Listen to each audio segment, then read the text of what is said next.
위험해요! 4시 반 백화점 지하창고에 청년 하나의 외침이 울렸습니다. 무너져 내리던 팔레트 산이 한빛구름 여회장을 그대로 덮치려던 순간이었죠. 모두가 뒤로 물러날 때 강도윤은 망설임 없이 그 앞으로 뛰어들었습니다. 가까운 거리에서 마주친 그 얼굴을 본 순간 서진의 표정이 굳어버렸어요.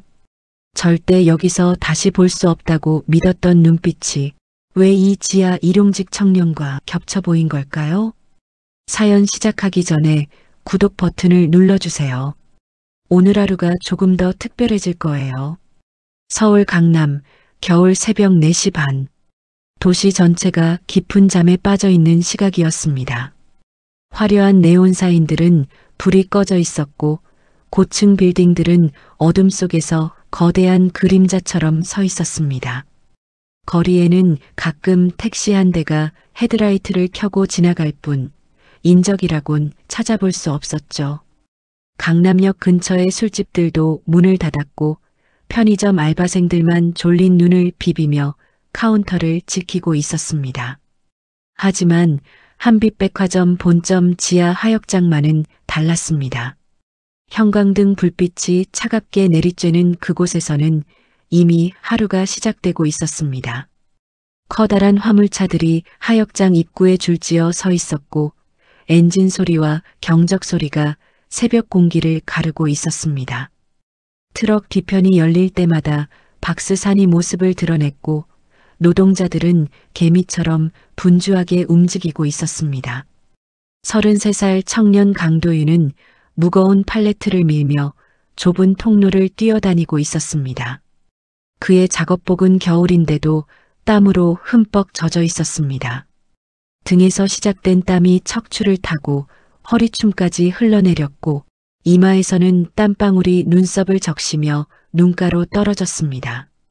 소금기 있는 땀이 눈에 들어가 따가웠지만 손으로 닦을 여유조차 없었습니다.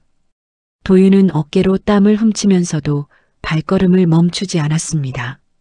팔레트 위에는 백화점에서 팔릴 물건들이 산더미처럼 쌓여 있었습니다. 명품 가방이 든 박스, 수입 화장품 상자, 고급 식기 세트. 그 물건들의 가격을 합치면 도윤이 1년을 일해도 벌 수 없는 금액이었습니다.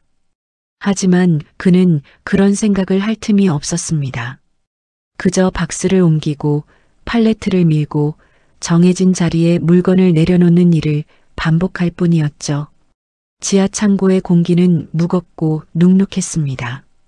천장 구석에 낀 곰팡이에서 나는 퀴퀴한 냄새가 코를 찔렀습니다. 바닥 틈새에 스민 기름 냄새, 비에 젖었다 마른 골판지가 풍기는 축축한 냄새, 그리고 사람들의 땀 냄새가 뒤섞여 독특한 악취를 만들어냈습니다. 천장에 달린 환풍기는 녹이 슬어 삐걱거리며 돌아갔지만 그 소리만 요란할 뿐 공기는 거의 움직이지 않았습니다. 숨을 깊이 들이쉴 때마다 무언가 끈적한 것이 폐 속으로 들어오는 느낌이었습니다. 야, 강도윤, 손 안 놓아? 하역 반장의 고함이 창고 전체에 울려 퍼졌습니다. 50대 초반의 반장은 배가 불룩 나온 체격에 인상이 험악했습니다. 쉰 목소리에는 짜증과 욕설이 섞여 있었고 눈은 항상 노동자들을 감시하듯 이리저리 훑어보았습니다. 저 팔레트 거기 두지 말랬잖아. 귀가 안 들려. 이 자식아. 도윤은 고개를 숙인 채 대답했습니다. 네, 죄송합니다. 그는 곧바로 방향을 틀어 팔레트를 다른 곳으로 옮기기 시작했습니다. 반장의 얼굴은 붉게 달아올라 있었고 미간에는 깊은 주름이 패여 있었습니다. 눈이 마주치면 또 무슨 욕이 튀어나올지 몰랐습니다. 도윤은 그 시선을 피해 고개를 더 깊이 숙였습니다. 입술을 깨물며 아무 말도 하지 않았습니다. 바로 옆에서는 50대 중반쯤 되어 보이는 동료가 허리를 붙잡고 괴로운 신음을 내뱉고 있었습니다. 그의 얼굴은 창백했고 이마에는 식은 땀이 송골송골 맺혀 있었습니다. 허리 디스크가 있는 것 같았습니다. 하지만 병원에 갈 여유도 쉴 여유도 없었죠. 하루라도 안 나오면 그날 일당이 없어지니까요. 아저씨, 괜찮으세요? 도윤이 조심스럽게 물었습니다. 허리가 또 나갔어. 미안하다. 좀만 쉬었다 할게. 동료는 미안한 표정으로 벽에 기대 앉았습니다. 그의 손은 여전히 허리를 붙잡고 있었고 얼굴은 고통으로 일그러져 있었습니다. 도윤은 잠시 그를 바라보다가 고개를 끄덕였습니다. 제가 할게요. 좀 쉬세요. 도윤은 자신의 몫과 동료의 몫을 합쳐 2배의 짐을 옮기기 시작했습니다. 팔레트 위에는 박스들이 산처럼 쌓여 있었고 카트 바퀴는 녹이 슬어 삐걱거리며 비명을 질렀습니다. 허리에서 뜨끔하는 통증이 올라왔습니다. 어깨 근육이 불타는 것 같았습니다. 하지만 도윤은 이를 악물고 발걸음을 옮겼습니다. 멈출 수 없었습니다. 멈추면 돈을 못 버니까요. 새벽 6시 반, 겨우 휴게 시간이 주어졌습니다. 휴게실이라고 해봐야 창고 한쪽 구석에 놓인 낡은 플라스틱 의자 몇 개와 자판기 하나가 전부였습니다. 의자 쿠션은 닳아서 스펀지가 삐져나와 있었고 한쪽 다리가 짧아서 앉으면 덜컹거렸습니다. 자판기는 동전을 넣을 때마다 덜컹거리는 소리를 냈고 가끔은 돈만 먹고 음료를 내주지 않았습니다. 도윤은 주머니를 뒤져 500원짜리 동전 하나를 꺼냈습니다. 가장 싼 블랙커피 버튼을 눌렀습니다. 위잉 소리와 함께 종이컵이 떨어지고 검은 액체가 졸졸 흘러내렸습니다. 종이컵에 담긴 커피는 미지근했고 맛은 탄 것처럼 썼습니다. 하지만 도윤은 그것을 호흡 불며 천천히 마셨습니다. 이것이 아침 식사 대용이었습니다. 주머니에서 작은 메모장을 꺼냈습니다. 표지가 닳아서 글씨가 거의 보이지 않는 낡은 메모장이었습니다.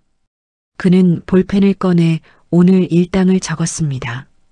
그리고 그 아래에 밀린 월세, 어머니, 병원비, 카드값을 차례로 적어 내려갔습니다. 숫자들을 더하고 빼면서 도윤의 표정은 점점 굳어졌습니다. 볼펜을 쥔 손가락에 힘이 들어갔고 입술은 얇은 선으로 다물어졌습니다.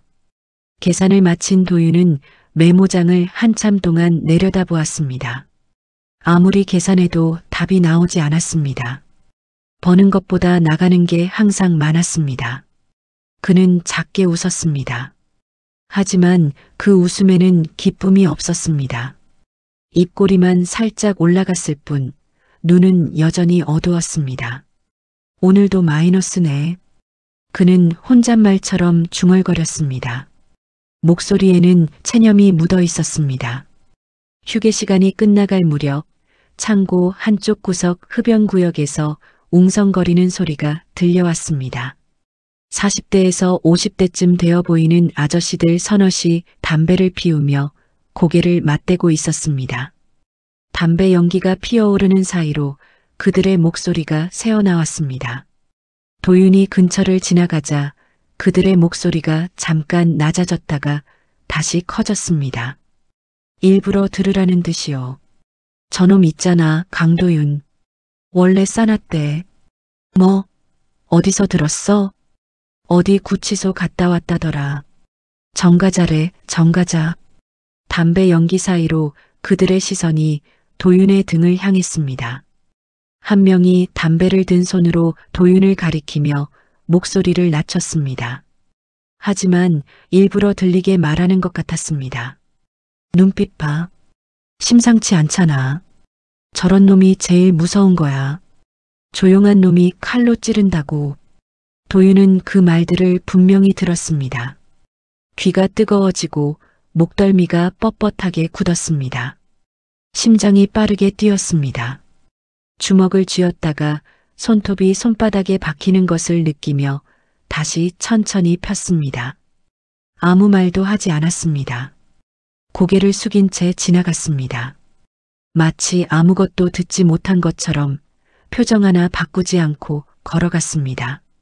하지만 그의 턱은 단단히 다물어져 있었고 눈동자는 바닥만 향하고 있었습니다. 손끝이 미세하게 떨렸습니다. 저녁 7시가 넘어서야 겨우 퇴근 시간이 되었습니다. 도윤은 땀에 젖은 작업복을 벗으며 탈의실 거울을 바라보았습니다. 거울 속에는 헬쑥한 얼굴의 남자가 서 있었습니다. 광대뼈가 도드라져 보였고 볼은 움푹 들어가 있었습니다. 눈 밑에는 어두운 그림자가 드리워져 있었고 눈동자는 피로로 탁해져 있었습니다. 하지만 그 깊은 곳에는 무언가 단단한 것이 남아 있었습니다. 포기하지 않겠다는, 어떻게든 버티겠다는 의지 같은 것이었죠. 탈의실을 나서려는 순간 도윤의 발걸음이 멈췄습니다. 창고 안쪽 오래된 철제 랙 위에 위태롭게 쌓인 팔레트 더미가 눈에 들어왔기 때문입니다. 그 더미는 규정보다 훨씬 높이 쌓여 있었습니다. 4단까지만 쌓아야 하는데 6단, 7단까지 올라가 있었습니다. 맨 위의 박스들은 살짝 기울어져 있었고 철제 랙 자체도 무게를 이기지 못해 한쪽으로 휘어진 것처럼 보였습니다. 누군가 옆을 지나가며 살짝만 건드려도 와르르 무너져 내릴 것 같은 모습이었습니다. 도윤은 그 더미를 한참 동안 올려다보았습니다. 형광등 불빛 아래서 박스들의 그림자가 길게 늘어져 있었습니다. 차가운 공기가 그의 젖은 머리카락 사이로 스며들었습니다. 등골이 서늘해졌습니다. 그의 입술이 작게 움직였습니다. 언젠가 한번 크게 터지겠지. 그 말은 창고의 눅눅한 공기 속으로 스며들어 사라졌습니다. 도윤은 어깨를 축 늘어뜨린 채 출구를 향해 걸어갔습니다. 그의 등 뒤로 형광등 불빛이 차갑게 내리쬐었고 환풍기는 여전히 힘없이 돌아가고 있었습니다. 지하 창고의 밤은 아직 끝나지 않았습니다. 같은 시각 한빛백화점 본점 정문 앞 검은색 대형 세단 한 대가 소리 없이 멈춰 섰습니다.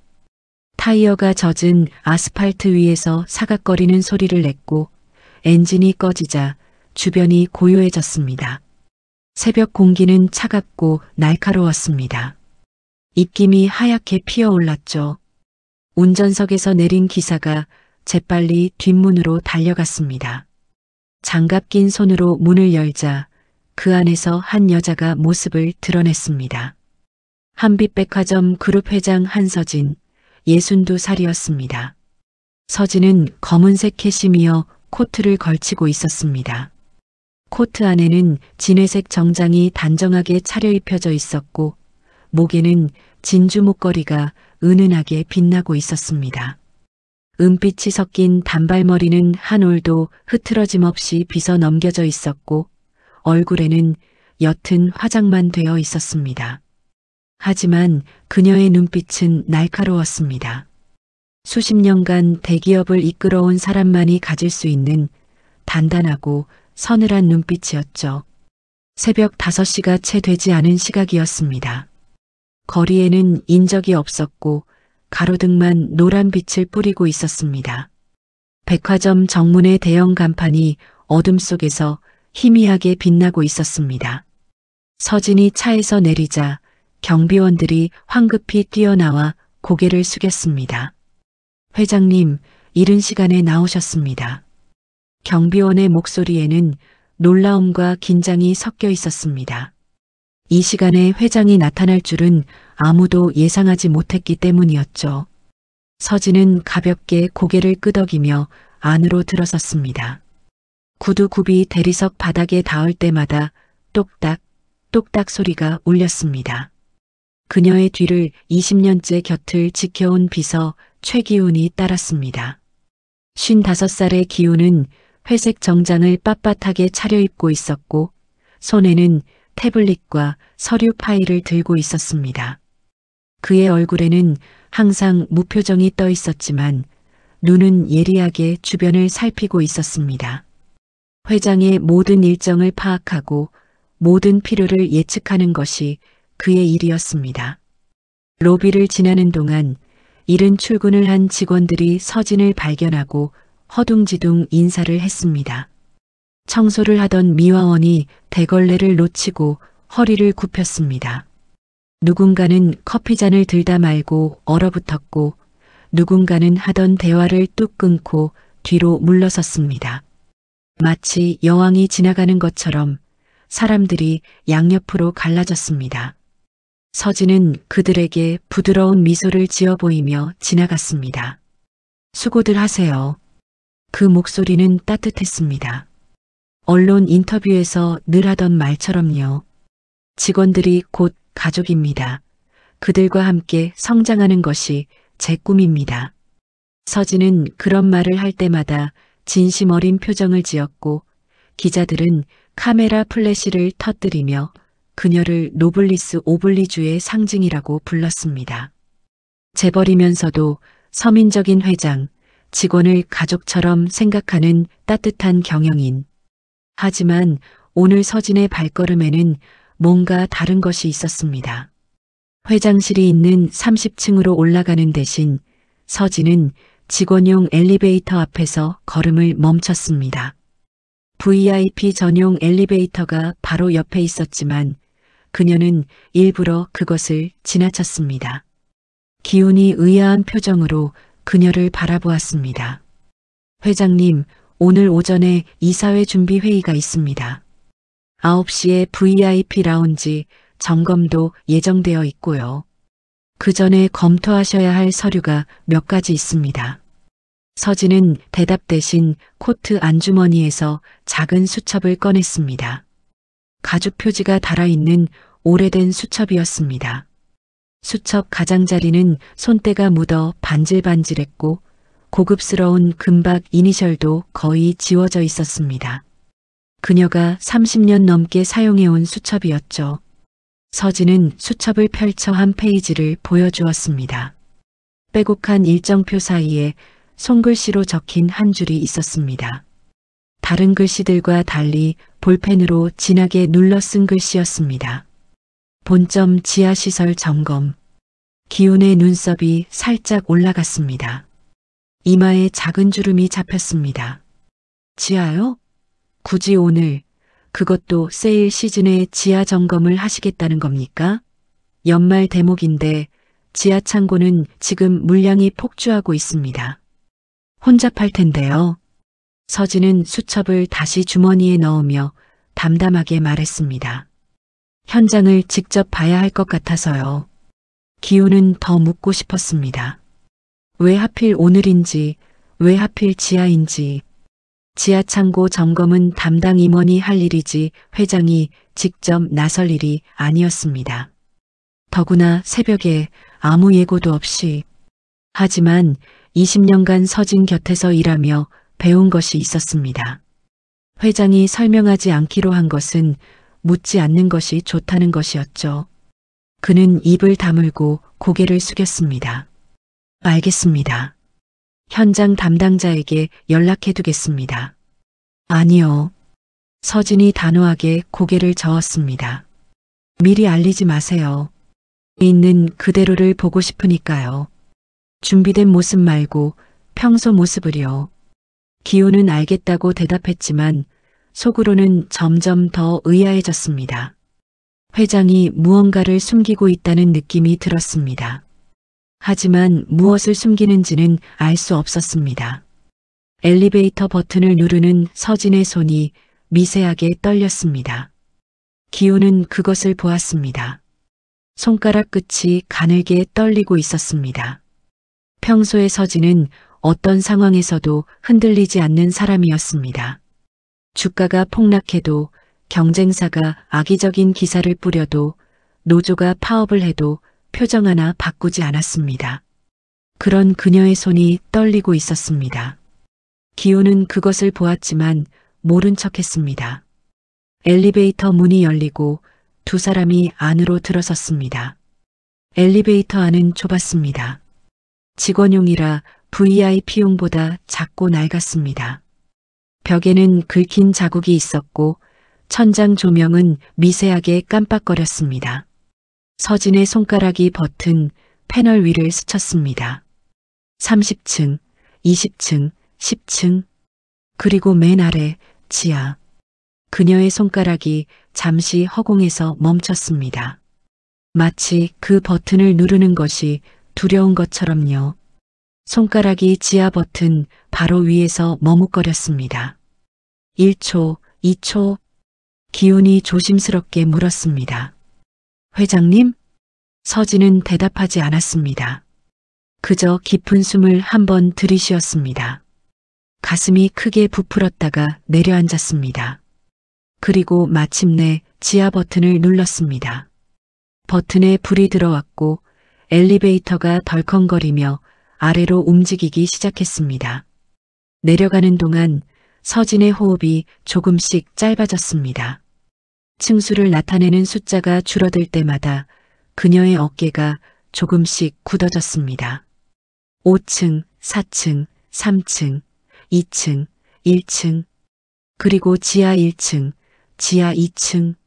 숫자가 내려갈수록 서진의 얼굴에서 혈색이 빠져나갔습니다. 손은 코트 주머니 안에서 주먹을 쥐고 있었고 턱은 단단히 다물어져 있었습니다. 기훈은 태블릿 화면을 보는 척하면서 서진의 옆모습을 살폈습니다. 20년을 함께했지만 이런 모습은 처음이었습니다. 회장의 얼굴에 두려움 비슷한 것이 스쳐 지나가는 것을 보았습니다. 그것은 순간이었지만 분명했습니다. 무엇이 그녀를 이렇게 만드는 걸까요? 기훈은 알 수 없었습니다. 엘리베이터가 멈추고 문이 열렸습니다. 그 순간 전혀 다른 세계의 공기가 밀려 들어왔습니다. 위층의 화려한 향수 냄새, 가죽 냄새, 새 옷 냄새 대신 전혀 다른 냄새가 코를 찔렀습니다. 먼지 냄새, 기름 냄새, 땀 냄새, 그리고 오래된 콘크리트 냄새가 뒤섞인 축축한 공기였습니다. 형광등 불빛은 창백하게 깜빡였고 어디선가 쇠가 부딪히는 소리와 거친 목소리가 울려 퍼졌습니다. 서진의 얼굴이 단단히 굳었습니다. 그녀는 한 발짝 앞으로 나섰습니다. 구두 굽이 콘크리트 바닥에 닿는 소리가 울렸습니다. 위층의 대리석 바닥과는 전혀 다른 감촉이었습니다. 천장은 낮았고 통로는 좁았습니다. 벽에는 배관이 노출되어 있었고 구석에는 녹슨 철제 선반들이 늘어서 있었습니다. 어디선가 물 떨어지는 소리가 똑똑 들려왔습니다. 이곳은 백화점의 화려한 얼굴 뒤에 숨겨진 또 다른 얼굴이었습니다. 서진은 천천히 걸었습니다. 지나가는 노동자들이 그녀를 알아보고 황급히 몸을 피했습니다. 누군가는 놀라서 들고 있던 박스를 떨어뜨렸고 누군가는 멀뚱히 서서 그녀를 바라보다가 동료에게 팔꿈치로 찔려서야 고개를 숙였습니다. 회장님이 왜 여기에? 몰라. 점검인가? 미쳤나? 이 새벽에? 속삭이는 소리들이 등 뒤로 흘러갔습니다. 서진은 신경 쓰지 않는 척했지만 그녀의 시선은 쉴 새 없이 움직이고 있었습니다. 쌓여있는 박스들, 기름때가 낀 바닥, 힘없이 돌아가는 환풍기, 땀에 젖은 작업복을 입고 팔레트를 미는 사람들. 모든 것을 눈에 담고 있었습니다. 기훈이 옆에서 조용히 말했습니다. 현장 담당자를 부를까요? 안내를 받으시는 게 좋을 것 같습니다. 아직이요. 서진은 고개를 저으며 계속 걸었습니다. 그녀의 눈이 창고 깊숙한 곳을 향했습니다.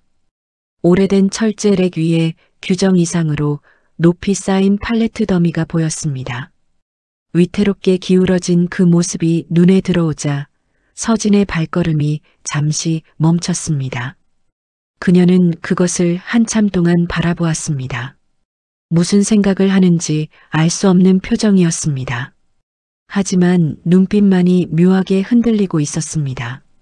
마치 그 팔레트 더미가 아닌 다른 무언가를 보고 있는 것 같았습니다. 기훈은 그 모습을 지켜보며 불안한 마음을 감출 수 없었습니다. 무언가 일어날 것 같은 예감이 들었습니다. 하지만 그것이 무엇인지는 그 역시 알지 못했습니다. 서진은 다시 걸음을 옮겼습니다. 지하 창고의 깊은 곳으로 한 발짝 한 발짝 나아갔습니다. 마치 무언가에 이끌리듯이요. 그녀가 찾는 것이 무엇인지 아직 아무도 몰랐습니다. 지하 창고 깊숙한 곳, 오래된 철제 렉이 줄지어 서 있었습니다. 녹이 쓴 철골 기둥들은 세월의 무게를 견디느라 군데군데 휘어져 있었습니다. 볼트는 느슨해져 있었고 용접 부위에는 금이 가 있었습니다. 누군가 신고했어야 할 상태였지만 아무도 신고하지 않았습니다. 신고하면 작업이 멈추고 작업이 멈추면 물량을 못 맞추니까요. 그 위에는 박스들이 산처럼 쌓여 있었습니다.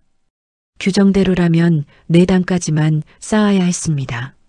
안전 매뉴얼에 그렇게 적혀 있었죠. 하지만 눈앞에 팔레트 더미는 6단, 어떤 것은 7단까지 올라가 있었습니다. 맨 위의 박스들은 아슬아슬하게 기울어져 있었고 바람만 불어도 흔들릴 것 같았습니다. 하역 반장이 지나가며 그 더미를 힐끗 보았습니다. 그의 눈에도 위험해 보였을 것입니다. 하지만 그는 발걸음을 멈추지 않았습니다. 잠깐만 저기 쌓아둬. 나중에 치울 거니까 늘 하던 말이었습니다. 나중에. 하지만 그 나중은 한 번도 오지 않았습니다. 물량은 계속 밀려들었고 팔레트는 계속 쌓였습니다. 누구도 그것이 위험하다고 말하지 않았습니다. 아니, 알면서도 모른 척했습니다. 말해봤자 달라지는 것도 없고 괜히 찍히기만 할 테니까요. 그때 창고 입구 쪽이 술렁이기 시작했습니다. 야, 회장님이 오셨대. 뭐? 회장님이 왜 여기를? 거짓말하지 마. 회장님이 여길 왜 와? 속삭임이 물결처럼 퍼져나갔습니다. 일하던 노동자들이 하던 일을 멈추고 고개를 돌렸습니다. 손에 들고 있던 박스를 내려놓고 카트를 세우고 통로 저편을 바라보았습니다. 정말이었습니다. 검은 코트를 입은 서진이 걸어오고 있었습니다. 형광등 불빛 아래서 그녀의 은빛 머리카락이 빛났습니다. 뒤에는 비서 기훈과 현장 담당자 몇 명이 따르고 있었습니다. 마치 다른 세계에서 온 사람들 같았습니다. 깨끗한 정장, 반짝이는 구두, 다림질된 셔츠, 땀과 먼지로 범벅인 지하 창고와는 어울리지 않는 모습이었죠. 기훈이 현장 담당자에게 낮은 목소리로 말했습니다. 회장님께서 직접 시설 점검을 하시겠다고 하셨습니다. 안전 매뉴얼 현황을 보고해 주세요. 담당자의 얼굴이 창백해졌습니다. 미리 연락을 받지 못한 탓에 준비가 되어 있지 않았습니다. 그는 당황한 기색을 감추며 서류 가방을 뒤졌습니다. 손이 떨려서 서류를 제대로 잡지 못했습니다. 저희 창고는 안전 매뉴얼에 따라 운영되고 있습니다. 적재 높이는 규정을 준수하고 있으며 정기 점검도 빠짐없이 시행하고 있습니다. 담당자의 목소리는 또렷하게 들리도록 노력했지만 눈은 불안하게 흔들리고 있었습니다. 거짓말이라는 것을 본인도 알고 있었죠. 서진은 그의 보고를 듣는 척하면서 시선을 천천히 돌렸습니다. 그녀의 눈에 아까 본 그 팔레트 더미가 다시 들어왔습니다. 규정을 준수한다고요? 저 위태롭게 기울어진 더미가? 서진은 아무 말하지 않았습니다. 표정도 바꾸지 않았습니다. 하지만 그녀의 시선이 오래도록 그곳에 머물렀습니다. 담당자의 이마에 식은땀이 맺혔습니다. 바로 그때였습니다. 창고 반대편에서 카트를 밀던 일용직 노동자 한 명이 급하게 모퉁이를 돌았습니다. 물량이 밀려서 서두르던 참이었습니다. 반장이 빨리 하라고 소리를 질렀고 그는 뛰다시피 카트를 밀고 있었습니다. 그의 카트 바퀴가 바닥의 작은 턱에 걸렸습니다. 균형이 흔들렸습니다. 카트가 옆으로 튕기면서 방향이 틀어졌습니다. 그리고 카트 모서리가 철제의 기둥을 스쳤습니다. 쿵! 그리 큰 충격은 아니었습니다. 그냥 지나갔다면 아무도 눈치채지 못했을 정도의 작은 충격이었습니다. 하지만 이미 한 개까지 쌓여있던 팔레트 더미에게는 그것으로 충분했습니다. 매니의 박스가 먼저 흔들렸습니다. 좌우로 앞뒤로 작은 진동이었습니다. 하지만 그 흔들림이 아래로 전해졌습니다. 6단, 5단, 4단. 도미노처럼 흔들림이 커졌습니다. 전체 더미가 서서히 기울기 시작했습니다. 마치 슬로우 모션처럼 천천히 하지만 점점 더 빠르게. 누군가 소리쳤습니다. 위험해요. 그 외침이 창고 전체에 울려 퍼졌습니다. 사람들이 고개를 돌렸습니다. 그리고 보았습니다. 박스산이 서진을 향해 무너져 내리는 것을. 시간이 멈춘 것 같았습니다. 서진은 위를 올려다보았습니다. 그녀의 눈에 쏟아져 내리는 박스들이 들어왔습니다. 하늘이 무너지는 것 같았습니다. 골판지 박스들 사이로 철제 부품이 번쩍였습니다. 그것들이 자신을 향해 떨어지고 있었습니다. 몸이 얼어붙었습니다. 발이 떨어지지 않았습니다. 도망쳐야 한다는 것을 알았지만 다리가 움직이지 않았습니다. 머릿속이 하얗게 비었습니다. 공포가 온몸을 마비시켰습니다. 기운이 달려들려 했습니다. 하지만 너무 멀었습니다. 서너 걸음 거리였지만 그 서너 걸음을 가기 전에 박스가 쏟아질 것이 분명했습니다. 담당자들은 각자 살겠다고 뒤로 물러섰습니다. 본능이었습니다. 비겁한 본능이었습니다. 모든 것이 느리게 하지만 어쩔 수 없이 흘러가고 있었습니다. 바로 그 순간 창고 반대편에서 누군가가 뛰어왔습니다. 카트를 내던지고 전력으로 달리는 사람이 있었습니다. 땀에 젖은 작업복, 먼지 묻은 얼굴, 날카로운 눈빛. 그는 주변을 보지 않았습니다. 오직 쏟아지는 박스와 그 아래 서 있는 여자만 보고 있었습니다. 도윤이었습니다. 그는 생각할 틈도 없이 몸을 날렸습니다. 위험하다는 생각, 다칠 수 있다는 생각, 그런 것은 머릿속에 없었습니다. 그저 몸이 먼저 움직였습니다. 쏟아지는 박스들 사이로 뛰어들어 서진의 허리를 두 팔로 감싸 안았습니다. 그리고 그대로 옆으로 굴렀습니다. 쿵, 쾅, 와르르르. 박스들이 폭탄처럼 쏟아졌습니다. 골판지가 찢어지는 소리, 그 안에서 철제 부품이 쏟아져 콘크리트 바닥에 부딪히는 소리가 좁은 공간에 울려 퍼졌습니다. 쇳소리, 둔탁한 충격음, 박스가 터지는 소리가 뒤섞였습니다. 먼지가 피어올랐습니다. 회색 먼지가 공기 중에 자욱하게 퍼졌습니다. 비명과 고함이 뒤섞였습니다. 누군가 도망치다 넘어졌고 누군가 이름을 부르며 소리쳤습니다. 도윤은 서진을 감싼 채 바닥에 엎드려 있었습니다. 등 위로 박스들이 떨어졌습니다. 쿵, 쿵, 쿵. 충격이 등을 때렸습니다. 어깨에 무언가 날카로운 것이 스쳤습니다. 뜨거운 통증이 느껴졌습니다. 피가 배어나오는 것이 느껴졌습니다. 하지만 그는 이를 악물고 서진을 더 깊이 감쌌습니다. 머리를 보호하고 등으로 충격을 막았습니다. 몇 초였을까요? 아니, 영원처럼 긴 몇 초였습니다. 쏟아지는 소리가 멈추고 먼지가 천천히 가라앉았습니다. 창고 안이 조용해졌습니다. 너무 조용해서 사람들의 거친 숨소리와 심장 뛰는 소리마저 들릴 것 같았습니다. 회장님, 회장님 괜찮으십니까? 기운이 박스 더미를 헤치며 달려왔습니다. 얼굴이 새하얗게 질려 있었습니다. 다른 직원들도 뒤따라왔습니다. 모두가 서진에게로 몰려들었습니다. 빨리 일으켜드려. 구급차 불렀어? 회장님, 정신 차리세요. 서진은 천천히 몸을 일으켰습니다. 코트에 먼지가 잔뜩 묻어 있었고 머리카락이 흐트러져 있었습니다. 하지만 다친 곳은 없어 보였습니다. 기훈이 그녀의 팔을 잡아 부축했습니다. 괜찮으십니까? 어디 다치신 데는 없으십니까? 서진은 대답하지 않았습니다. 그녀의 시선은 다른 곳을 향하고 있었습니다.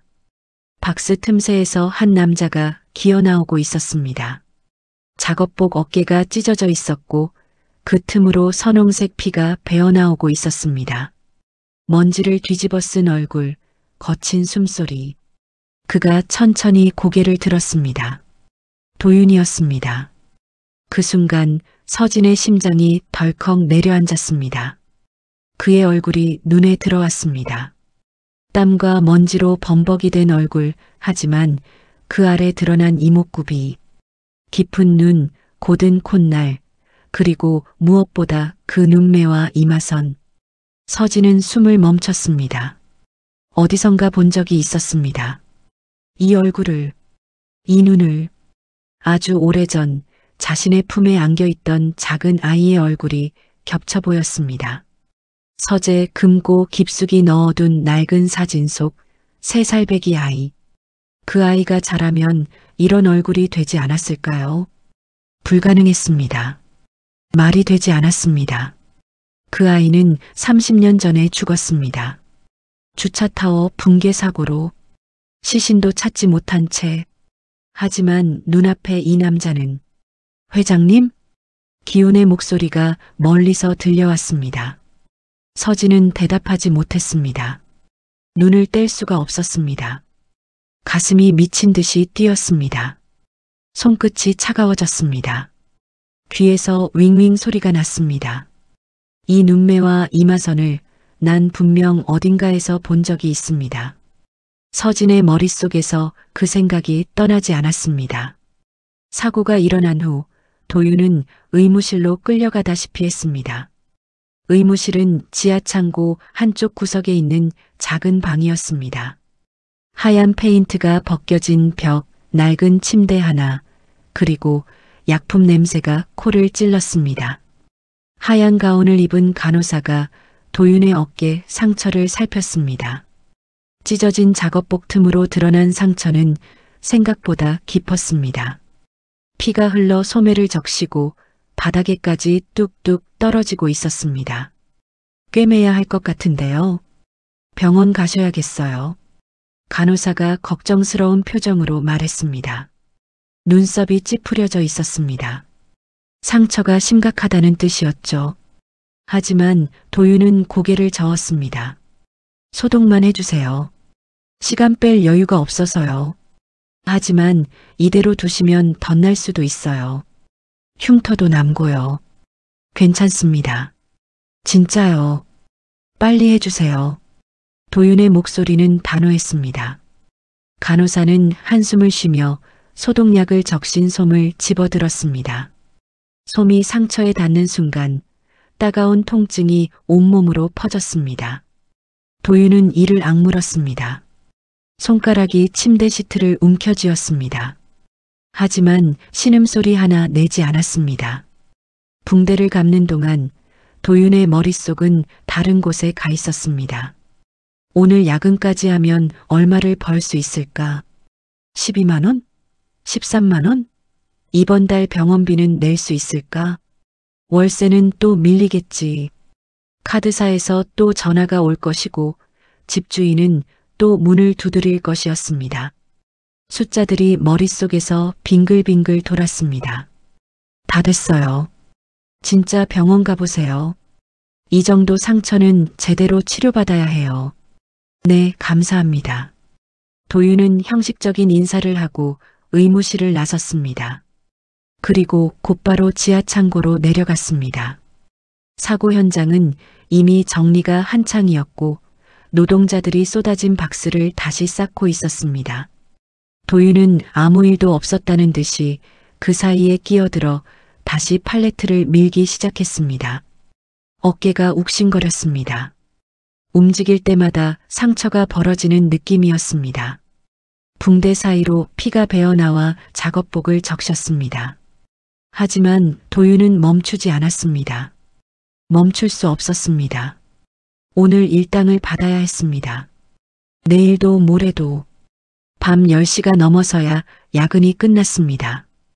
도윤은 탈의실에서 작업복을 벗었습니다. 어깨에 붕대가 피로 얼룩져 있었습니다. 새 붕대로 갈아야 했지만 붕대를 살 돈이 아까웠습니다. 그냥 두기로 했습니다. 지하철을 2번 갈아타고 버스를 한 번 더 탄 뒤에야 집 근처에 도착했습니다. 마지막 버스에서 내릴 때는 자정이 가까워져 있었습니다. 골목길을 걸어 들어가는 동안 발걸음이 점점 무거워졌습니다. 피로 때문만은 아니었습니다. 그가 사는 곳은 반지하 월세방이었습니다. 골목 끝 낮은 계단을 내려가면 녹슨 철문이 나왔습니다. 창문은 지면과 거의 같은 높이에 있었습니다. 길을 지나가는 사람들의 발이 창문 앞으로 스쳐갔습니다. 밤에는 취객들이 창문 앞에서 토하기도 했고 담배꽁초를 버리기도 했습니다. 창문 틈으로는 바깥의 배기가스 냄새와 하수구 냄새가 스며들었습니다. 비가 오는 날이면 물이 새서 바닥에 수건을 깔아야 했습니다. 장마철에는 무릎까지 물이 찬 적도 있었습니다. 그때 어머니를 업고 계단을 올라갔던 기억이 떠올랐습니다. 도윤은 녹슨 철문을 밀고 안으로 들어섰습니다. 방 안은 좁았습니다. 10걸음이면 끝에서 끝까지 갈 수 있을 정도였습니다. 천장은 낮아서 키 큰 사람은 고개를 숙여야 했습니다. 벽에는 곰팡이 얼룩이 검게 퍼져 있었고 천장 구석에는 누수 자국이 얼룩덜룩했습니다. 형광등은 깜빡거리며 불안정한 빛을 내뿜고 있었습니다. 언제 나갈지 모르는 형광등이었습니다. 방 한가운데에는 좁은 침대 하나가 놓여 있었습니다. 그리고 그 위에 한 노인이 누워 있었습니다. 박말순 68살. 도윤이 어머니라고 부르는 사람이었습니다. 어머니는 헐렁한 환자복을 입고 있었습니다. 원래 분홍색이었을 옷은 빨래를 너무 많이 해서 색이 바랬습니다. 코에는 산소 튜브가 꽂혀 있었고 침대 옆에는 작은 산소 발생기가 슉슉 소리를 내며 돌아가고 있었습니다. 그 소리가 방 안을 가득 채우고 있었습니다. 어머니의 얼굴은 창백했습니다. 볼은 푹 꺼져 있었고 광대뼈가 도드라져 보였습니다. 한때는 통통했을 손은 이제 뼈만 앙상하게 남아 있었습니다. 핏줄이 파랗게 비쳤습니다. 엄마, 나왔어요. 도윤은 신발도 제대로 벗지 못한 채 침대 옆에 쪼그려 앉았습니다. 어머니의 마른 손을 2손으로 감싸 쥐었습니다. 그 손에서는 아직 지하창고의 땀 냄새와 먼지 냄새가 났습니다. 어머니의 손은 차가웠습니다. 어머니가 천천히 눈을 떴습니다. 탁한 눈동자가 천장을 향하다가 도윤을 찾아 움직였습니다. 왔니? 목소리는 바람 빠진 풍선처럼 가늘고 힘이 없었습니다. 말 한마디 하는 것도 힘겨워 보였습니다. 도윤은 억지로 미소를 지었습니다. 네, 왔어요. 오늘 좀 어떠세요? 낮에 밥은 드셨어요? 그냥. 그래. 어머니는 그 말만 하고 다시 눈을 감았습니다. 숨을 쉴 때마다 가슴이 힘겹게 오르내렸습니다. 쌕쌕거리는 소리가 섞여 있었습니다. 산소 발생기의 슉슉 소리만이 방 안을 채웠습니다. 도윤은 한참 동안 어머니의 손을 잡고 앉아 있었습니다. 손등에 주름을 쓰다듬었습니다. 예전에는 이 손이 자신의 머리를 쓰다듬어 주었습니다. 밥을 차려주고 옷을 빨아주고 아플 때 이마를 짚어주던 손이었습니다. 천천히 일어나 부엌 쪽으로 갔습니다. 부엌이라고 해봐야 싱크대 하나와 작은 냉장고가 전부였습니다. 가스레인지는 한쪽 버너가 고장 나 있었고 환풍기는 돌아가지 않았습니다. 냉장고 문을 열었습니다. 안에는 생수 몇 병, 김치통 하나, 계란 서너 개가 전부였습니다. 야채 칸은 비어 있었고 냉동실에는 성에만 잔뜩 끼어 있었습니다. 도윤은 잠시 그것들을 바라보다가 냉장고 문을 닫았습니다. 싱크대 옆 좁은 테이블 위에는 봉투들이 층층이 쌓여 있었습니다. 병원비 독촉장, 빨간 글씨로 최종 통보라고 적혀 있었습니다. 카드 연체 명세서, 이자가 불어나 원금보다 커져 있었습니다. 밀린 관리비 고지서, 단수 예정이라는 경고문이 붙어 있었습니다. 월세 독촉 문자를 프린트한 종이, 이번 달까지 안 내면 나가라는 내용이었습니다. 도윤은 그것들을 한 장씩 넘겨보았습니다. 숫자들이 눈앞에서 춤을 췄습니다. 병원비 300만 원, 카드값 150만 원, 관리비 40만 원, 월세 2달치 160만 원, 전부 합치면 650만 원이 넘었습니다. 오늘 야근까지 해서 번 돈은 12만 원. 이 속도로는 평생 갚아도 못 갚을 금액이었습니다. 한숨이 절로 나왔습니다. 도윤은 봉투들을 내려놓고 벽에 기대 앉았습니다. 천장에 곰팡이 얼룩이 눈에 들어왔습니다. 얼룩이 점점 커지고 있었습니다. 어디선가 물 떨어지는 소리가 똑똑 들려왔습니다. 또 어딘가 새는 모양이었습니다. 오늘은 야간까지 뛰어서 좀 더 벌었어요. 도윤은 혼잣말처럼 중얼거렸습니다. 잠든 어머니에게 하는 말인지 자기 자신에게 하는 말인지 알 수 없었습니다. 내일도 나가면 조금씩 줄어들겠죠, 뭐. 입꼬리를 올려 웃어보았습니다. 하지만 눈은 웃지 않았습니다. 피로와 체념이 섞인 눈빛이었습니다. 그때 침대에서 신음소리가 들려왔습니다. 도윤이 급히 다가갔습니다. 어머니가 눈을 뜨고 있었습니다. 마른 입술이 달싹거렸습니다. 무언가 말하려는 것 같았습니다. 엄마, 왜요? 어디 불편해요? 물 드릴까요? 어머니는 도윤의 손을 힘없이 잡았습니다. 손가락에 힘이 거의 없었습니다. 눈가에 물기가 맺혔습니다. 주름진 눈가를 타고 눈물이 흘러내렸습니다. 도윤아, 네 엄마, 말씀하세요. 어머니의 입술이 떨렸습니다. 넌 나 같은 인간 만나서 고생만 했다. 도윤은 아무 말도 하지 못했습니다. 목구멍이 막힌 것 같았습니다. 눈시울이 뜨거워졌습니다. 어머니는 무언가 더 말하려는 것 같았습니다. 입술이 계속 떨렸습니다. 하지만 그 말은 끝내 나오지 않았습니다. 어머니는 입을 다물고 눈을 감았습니다. 눈가의 물기가 주름진 볼을 타고 베개 위로 흘러내렸습니다.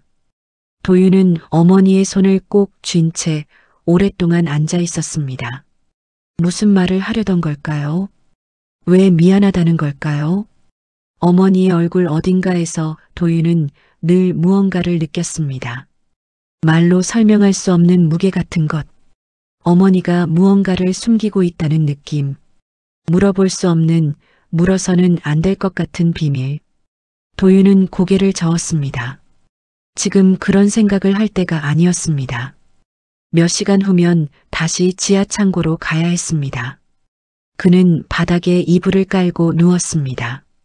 천장의 얼룩을 바라보며 눈을 감았습니다. 잠은 쉽게 오지 않았습니다. 며칠 후 한빛백화점 지하 창고에 이상한 소문이 돌기 시작했습니다. 물건이 사라지고 있었습니다.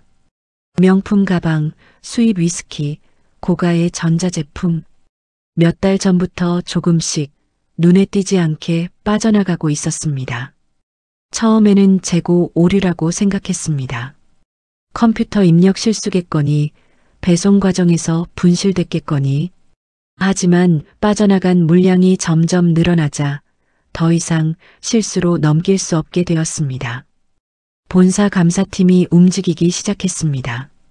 어느 날 아침 지하 창고에 낯선 사람들이 나타났습니다. 깔끔한 정장을 입은 감사팀 직원들과 경찰 점퍼를 입은 형사들이었습니다. 그들은 창고 구석구석을 돌아다니며 출입 기록을 확인했습니다. CCTV 영상을 검토하고 재고, 장부와 실물을 대조했습니다. 직원들을 한 명씩 불러 어디서 뭘 했는지 질문했습니다. 분위기가 얼어붙었습니다. 노동자들은 서로를 의심하는 눈초리로 바라보았습니다. 휴게실에서 함께 라면을 끓여 먹던 사람들이 이제는 서로 거리를 두었습니다. 대화가 뚝 끊겼습니다. 누가 범인인지 모른다는 불안감이 창고 전체를 감싸고 있었습니다. 혹시 내가 의심받는 건 아닐까? 혹시 저 사람이 범인인 건 아닐까? 흡연구역에서는 수군거림이 끊이지 않았습니다. 이상하게 물건 빠지는 날이 꼭 강도윤 근무일이라니까. 한 아저씨가 담배를 깊이 빨아들이며 말했습니다. 연기를 내뿜으며 고개를 절레절레 흔들었습니다. 주변에 모인 사람들이 고개를 끄덕였습니다. 걔 원래 정가자라며. 구치소 갔다 왔다던데. 진짜? 뭘로 들어갔대? 절도래, 절도. 도둑질하다 걸렸다더라. 그러게. 눈빛 보면 알잖아. 뭔가 숨기는 눈빛이야. 말수도 적고. 저런 놈이 뭘 못하겠어. 도둑질쯤이야 눈 감고도 하지. 그 말들은 담배 연기처럼 퍼져나갔습니다. 바람을 타고 창고 이곳저곳으로 흘러갔습니다. 도윤은 멀리서 팔레트를 정리하는 척하면서 그 소리를 들었습니다. 귀가 뜨거워졌습니다. 목덜미가 뻣뻣하게 굳었습니다. 심장이 쿵쿵 뛰었습니다. 주먹이 저절로 쥐어졌습니다. 손톱이 손바닥에 파고들었습니다. 당장 달려가서 아니라고 소리치고 싶었습니다. 하지만 그는 아무 말도 하지 않았습니다. 고개를 숙인 채 묵묵히 일만 계속했습니다. 반박해봤자 소용없다는 걸 알고 있었습니다. 오히려 더 의심받을 뿐이었죠. 며칠 뒤 도윤은 사무실로 불려갔습니다. 좁은 방이었습니다. 책상 하나와 의자 몇 개가 전부였습니다. 형광등 불빛이 차갑게 내리쬐었고 창문은 없었습니다. 방 안에는 형사 한 명이 앉아 있었습니다. 40대 중반쯤 되어 보이는 남자였습니다. 짧게 깎은 머리, 넓은 어깨, 그리고 날카로운 눈빛. 책상 위에는 서류 한 묶음이 놓여 있었습니다. 형사가 서류를 톡톡 두드리며 말했습니다. 강도윤 씨 맞지? 앉아. 도윤은 형사 맞은편 의자에 앉았습니다. 의자가 삐걱거렸습니다. 등이 뻣뻣하게 굳었습니다. 손을 어디에 둬야 할지 몰라 무릎 위에 올렸습니다. 형사가 서류를 펼쳤습니다. 도윤의 신상 기록이었습니다. 5년 전 절도 혐의로 집행유예 받은 기록이 있네. 맞아? 도윤의 얼굴이 굳었습니다. 가슴이 철렁 내려앉았습니다. 그 일은 오래전에 끝난 일이었습니다. 아니, 끝났다고 생각했던 일이었습니다. 하지만 기록은 사라지지 않았습니다. 그건 제가 한 게 아닙니다. 응? 그럼 누가 했는데? 도윤은 잠시 입을 다물었습니다. 5년 전이었습니다. 어린 시절부터 알고 지내던 친구가 있었습니다. 그 친구는 이미 다른 전과가 여러 개 있었습니다. 절도, 폭행, 사기. 한 번 더 걸리면 실형이 확실했습니다. 친구는 도윤에게 매달렸습니다. 너는 처음이니까 집행유예 나올 거라고, 제발 한 번만 도와달라고. 도윤은 어리석게도 그 말을 믿었습니다. 결과는 집행유예였지만 그 기록은 평생 따라다녔습니다. 묵비권 행사하려고? 아니면 또 누구 대신 뒤집어 썼다고 할 거야? 형사의 목소리에 비아냥이 섞여 있었습니다. 코웃음이 터져 나왔습니다. 도윤은 고개를 들어 형사를 바라보았습니다.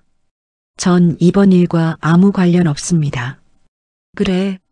근데 도난 사건 있던 날 내 출입카드 기록이 창고 쪽에 찍혀 있던데 그건 어떻게 설명할 거야? 도윤의 눈이 커졌습니다. 심장이 빠르게 뛰기 시작했습니다. 저는 그냥 일하러 간 거예요. 그날도 야근했습니다. 10시까지 일하고 퇴근했어요. 야근. 그래, 야근. 근데 이상하게 물건 빠지는 날마다 내가 야근이더라고. 우연치고는 너무 딱 맞아떨어지지 않아? 형사가 몸을 앞으로 숙였습니다. 책상 위로 상체가 넘어왔습니다. 차가운 눈빛이 도윤을 꿰뚫었습니다. 솔직하게만 말해라. 이번에도 도둑질한 거지? 그만하고 싶으면 지금 털어놔. 자백하면 봐줄 수도 있어. 도윤의 손이 떨렸습니다. 억울함이 목구멍까지 차올랐습니다. 눈시울이 뜨거워졌습니다. 하지만 형사의 눈빛에는 이미 결론이 나 있었습니다. 안 믿는다는 결론.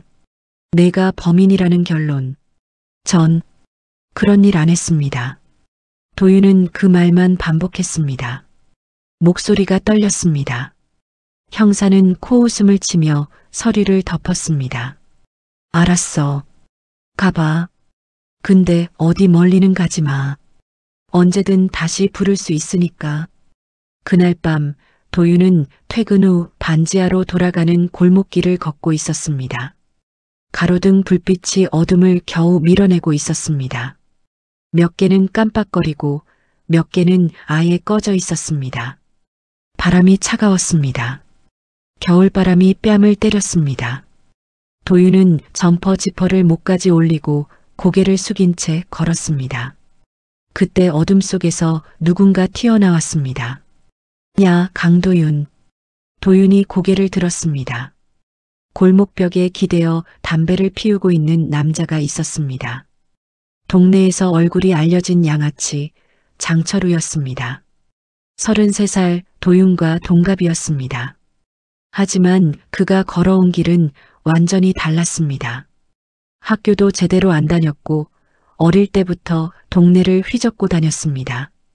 철우가 담배 연기를 후 내뿜으며 다가왔습니다. 입꼬리가 빗둘게 올라가 있었습니다. 가죽 점퍼 안에 손을 찔러 넣고 어깨를 으쓱거렸습니다. 요즘 힘들다며? 엄마 병원비 때문에 죽겠다고. 도윤은 대답하지 않았습니다. 철우를 피해 지나가려 했습니다. 하지만 철우가 길을 막았습니다.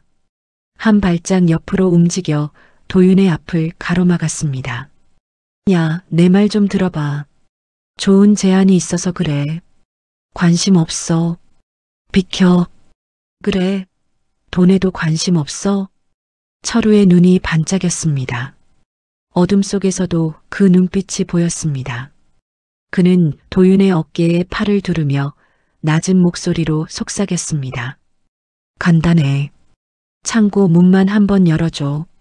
우리 사람들이 싹 쓸고 나올 테니까. 넌 지문 하나 안 남겨.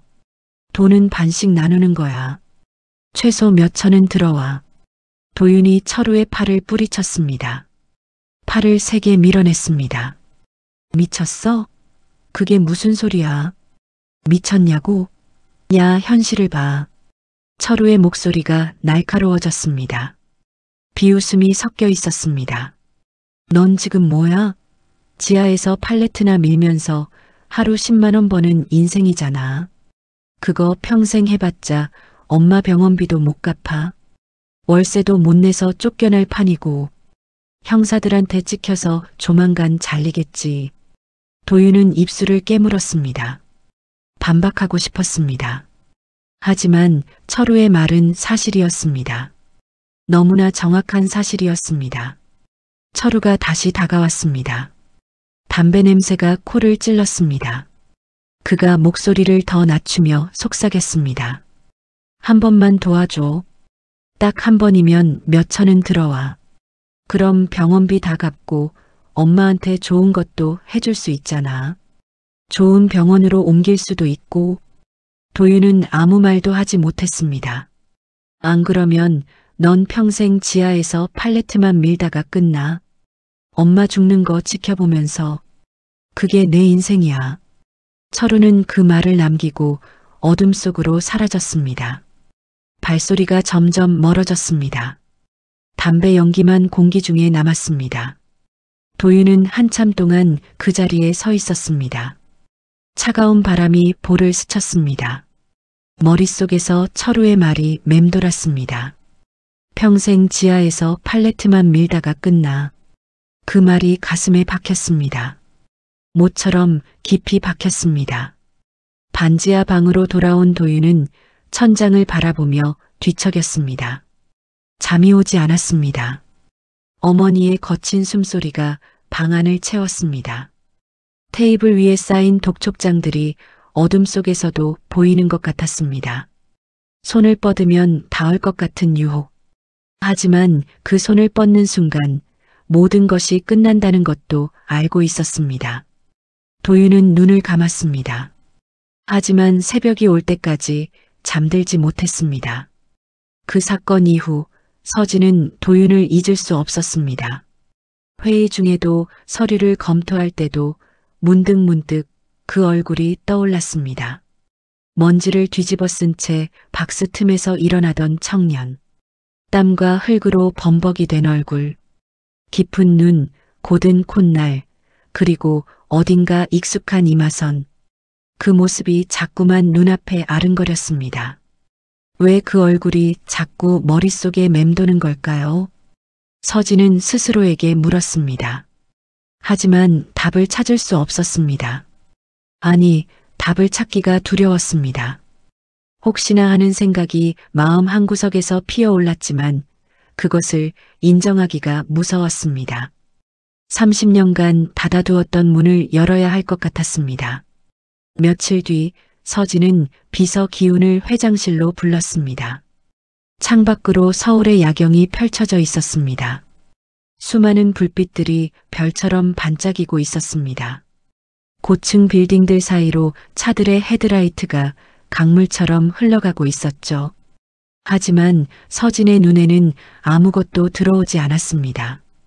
그녀는 통유리창을 바라보며 낮은 목소리로 말했습니다. 기훈 씨, 부탁할 일이 있어요. 말씀하십시오, 회장님. 지난번 사고 때 나를 구한 청년 있잖아요. 강도윤이라고 했죠. 기훈이 고개를 끄덕였습니다. 서진은 천천히 돌아서서 기훈을 바라보았습니다. 창문에 비친 야경을 등지고 서니 그녀의 표정이 그림자에 가려져 있었습니다. 그 사람에 대해 알아봐 주세요. 어디서 태어났는지, 어디서 자랐는지, 가족은 누구인지, 과거에 무슨 일이 있었는지까지, 처음부터 끝까지요. 기훈의 눈썹이 미세하게 올라갔습니다. 20년간 서진 곁에서 일했지만 이런 부탁은 처음이었습니다. 일용직 노동자 한 명의 신상을 이렇게까지 자세히 조사하라니요. 혹시 무슨 이유라도 있으십니까? 서진은 잠시 침묵했습니다. 창밖의 불빛이 그녀의 눈동자에 반사되었습니다. 그냥 궁금해서요. 목숨 걸고 나를 구해준 사람이니까 어떤 사람인지 알고 싶어요. 그 말은 사실이 아니었습니다. 서진 자신도 알고 있었죠. 진짜 이유를 말할 수는 없었습니다. 아직은요. 스스로도 확신이 없었으니까요. 한 가지 더. 공식 기록에 남지 않게 조용히 알아봐 주세요. 아무도 모르게요. 기훈은 더 묻지 않았습니다. 고개를 숙이고 회장실을 나섰습니다. 문이 닫히는 소리가 울렸습니다. 일주일 뒤 기훈이 얇은 서류 봉투를 들고 돌아왔습니다. 서진은 떨리는 손으로 봉투를 받았습니다. 봉투가 가벼웠습니다. 몇 장 되지 않는다는 뜻이었죠. 그녀는 책상에 앉아 봉투를 열었습니다. 안에는 도윤에 대한 조사 보고서가 들어 있었습니다. 강도윤, 33살, 현재 한빛백화점 본점 물류창고 일용직 근무, 호적상 부모는 모두 사망 처리, 출생신고는 늦게 되어 있음, 현재 보호자는 박말순, 68살. 서진의 눈이 한 문장에서 멈췄습니다. 글자 위에서 시선이 얼어붙었습니다. 초등학교 입학 전수년간 신원 공백 있음. 출생 기록 및 영유아 시절 기록 확인 불가. 손이 떨렸습니다. 서류를 쥔 손가락에 힘이 들어갔습니다. 종이가 바스락거리는 소리가 조용한 회장실에 울렸습니다. 신원 공백. 영유아 시절 기록 없음. 늦은 출생 신고. 이게 무슨 의미인지 서진은 알고 있었습니다. 아니, 알고 싶지 않았지만 알 수밖에 없었습니다. 이 아이의 과거에 무언가가 있었습니다. 숨겨진 무언가가. 서진은 서류를 책상 위에 내려놓았습니다. 손을 무릎 위에 올렸지만 떨림이 멈추지 않았습니다. 가슴이 빠르게 뛰었습니다. 숨이 가빠졌습니다. 귀에서 심장 뛰는 소리가 들렸습니다. 기훈이 조심스럽게 물었습니다. 회장님, 괜찮으십니까? 안색이 좋지 않으십니다. 서진은 대답하지 않았습니다. 그저 창밖을 바라볼 뿐이었습니다. 눈빛이 아득히 먼 곳을 향하고 있었습니다. 30년 전 어느 겨울밤으로 그날 저녁 서진은 퇴근하려고 엘리베이터를 탔습니다. 평소처럼 지하 주차장으로 내려가려 했습니다. 기사가 차를 대기시켜 놓고 있을 터였습니다. 엘리베이터 버튼을 눌렀습니다. 지하 3층. 버튼에 불이 들어왔고 엘리베이터가 아래로 움직이기 시작했습니다. 그런데 지하로 내려가기 시작하자 갑자기 숨이 막혔습니다. 가슴이 조여왔습니다. 심장이 미친 듯이 뛰었습니다. 손이 차가워졌습니다. 식은 땀이 등을 타고 흘러내렸습니다. 숫자가 줄어들 때마다 공포가 커졌습니다. 지하 1층, 지하 2층. 엘리베이터 문이 열리고 지하 주차장의 공기가 밀려들었습니다. 타이어 냄새, 배기가스 냄새, 콘크리트 냄새, 기름 냄새. 그 냄새들이 코를 찌르는 순간 서진의 머릿속에서 무언가가 번쩍했습니다. 철골이 부러지는 소리, 콘크리트가 무너지는 굉음, 먼지, 비명, 울부짖는 사람들, 겨울밤의 차가운 공기, 작은 손을 찾아 헤매던 자신. 서진은 엘리베이터 벽에 손을 짚었습니다. 다리에 힘이 풀렸습니다. 무릎이 꺾일 것 같았습니다. 눈앞이 빙글빙글 돌았습니다. 그녀는 재빨리 1층 버튼을 눌렀습니다. 손가락이 떨려서 버튼을 2번이나 잘못 눌렀습니다.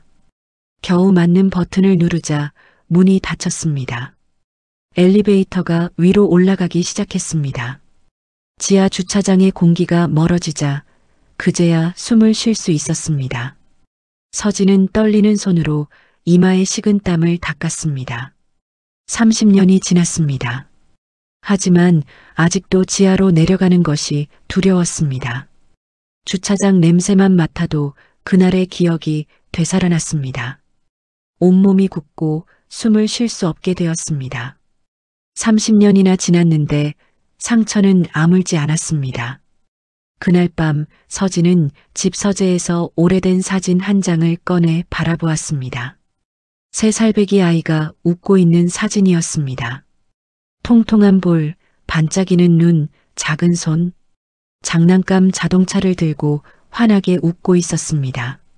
사진 속 아이의 눈매와 며칠 전 본 청년의 눈매가 겹쳐 보였습니다. 한편 지하 창고에서는 상황이 점점 나빠지고 있었습니다. 감사팀의 조사가 계속되면서 도윤에 대한 의심은 더욱 짙어졌습니다. 도난 사건이 일어난 날짜와 도윤의 출입 기록을 대조한 결과 묘하게 일치하는 부분이 많았습니다. 우연이라고 하기에는 너무 딱 들어맞았습니다. 창고 입구의 CCTV 영상도 문제였습니다. 화면에는 모자와 조끼로 얼굴을 가린 인물이 물류창고 문을 여는 장면이 찍혀 있었습니다. 얼굴은 보이지 않았습니다. 하지만 체격과 걸음걸이, 어깨 너비가 도윤과 비슷해 보였습니다. 물론 그것은 장철우 일당의 짓이었습니다. 그들은 도윤의 출입카드 정보를 빼내고 일부러 비슷한 옷을 입어 CCTV에 찍히게 했습니다. 교묘하게 도윤에게 누명을 씌우고 있었죠. 하지만 밖에서 보이는 정황은 전부 도윤에게 불리했습니다. 그 사실을 아는 사람은 아무도 없었습니다. 지하 창고에서는 냉소 섞인 말들이 떠돌았습니다. 결국 누가 하나 잘려야 끝나겠지. 아마 저놈일 거야. 정과자가 제일 의심받기 쉬우니까. 불쌍하긴 한데 뭐. 원래 세상이 그런 거 아니야? 도윤은 그 말들을 들으면서도 묵묵히 일했습니다. 해명해봤자 소용없다는 것을 알고 있었습니다. 아무도 그의 말을 믿지 않았습니다. 형사도 동료들도 그 누구도 말하면 말할수록 더 의심받을 뿐이었습니다. 그는 점점 고립되어 갔습니다. 휴게실에서 혼자 라면을 먹었습니다. 예전에는 옆에 앉던 사람들이 이제는 멀찍이 떨어져 앉았습니다. 복도에서 마주치면 시선을 피했습니다. 인사를 해도 대답이 없었습니다. 누군가는 대놓고 수군거렸습니다. 등 뒤에서 웃음소리가 들렸습니다. 도윤은 그 모든 것을 참았습니다. 이를 악물고 참았습니다. 분노와 억울함을 속으로 삼키고 팔레트를 밀고 박스를 나르고 하루를 버텼습니다. 그것밖에 할 수 있는 일이 없었습니다. 밤에 반지하 방으로 돌아오면 그제야 힘이 풀렸습니다. 어머니의 거친 숨소리를 들으며 천장을 바라보았습니다. 곰팡이 얼룩이 점점 커지고 있었습니다. 마치 자신의 삶처럼요. 어둠 속에서 천천히 번져가는 곰팡이처럼 누명도 점점 커지고 있었습니다. 언제까지 버틸 수 있을까? 도윤은 스스로에게 물었습니다. 대답은 없었습니다. 어느 날 밤 물류창고에서 큰 사건이 터졌습니다. 자정이 넘은 시각이었습니다. 창고는 조용했습니다. 낮에 소란스러움이 가라앉고 형광등 몇 개만 깜빡이며 켜져 있었습니다. 야간 경비원이 순찰을 돌고 있었습니다. 손전등을 이리저리 비추며 통로를 걷던 그는 창고 쪽에서 이상한 소리를 들었습니다. 쇠가 부딪히는 소리, 무언가를 옮기는 소리, 발자국 소리. 경비원은 발걸음을 멈추고 귀를 기울였습니다. 분명히 사람이 있었습니다. 이 시간에 창고에 사람이 있을 리 없었습니다. 그는 손전등을 꺼내 들고 조심스럽게 다가갔습니다. 창고 문 앞에서 그림자들이 움직이고 있었습니다. 3명의 남자가 고가 물건이 쌓인 구역에서 박스를 옮기고 있었습니다. 모두 검은 옷을 입고 있었고 모자를 눌러써서 얼굴이 보이지 않았습니다. 그들은 능숙하게 박스를 열고 안에 든 물건을 확인한 뒤 큰 가방에 집어넣고 있었습니다. 거기 누구야? 경비원이 소리쳤습니다. 목소리가 텅 빈 창고에 울려 퍼졌습니다. 그림자들이 동시에 고개를 돌렸습니다. 잠깐 정적이 흘렀습니다. 그리고 그들은 흩어졌습니다. 박스를 내팽개치고 비상구 쪽으로 달아났습니다. 경비원이 뒤쫓았습니다. 하지만 그들은 미리 탈출로를 준비한 듯 빠르게 사라졌습니다. 비상구를 빠져나가 골목으로 뛰어들더니 어둠 속으로 녹아들었습니다. 경비원은 헐떡이며 멈춰섰습니다. 놓쳤습니다. 도난 미수 사건이었습니다. 다음 날 아침 창고는 발칵 뒤집혔습니다. 경찰차가 입구에 서고 경광등이 돌아갔습니다.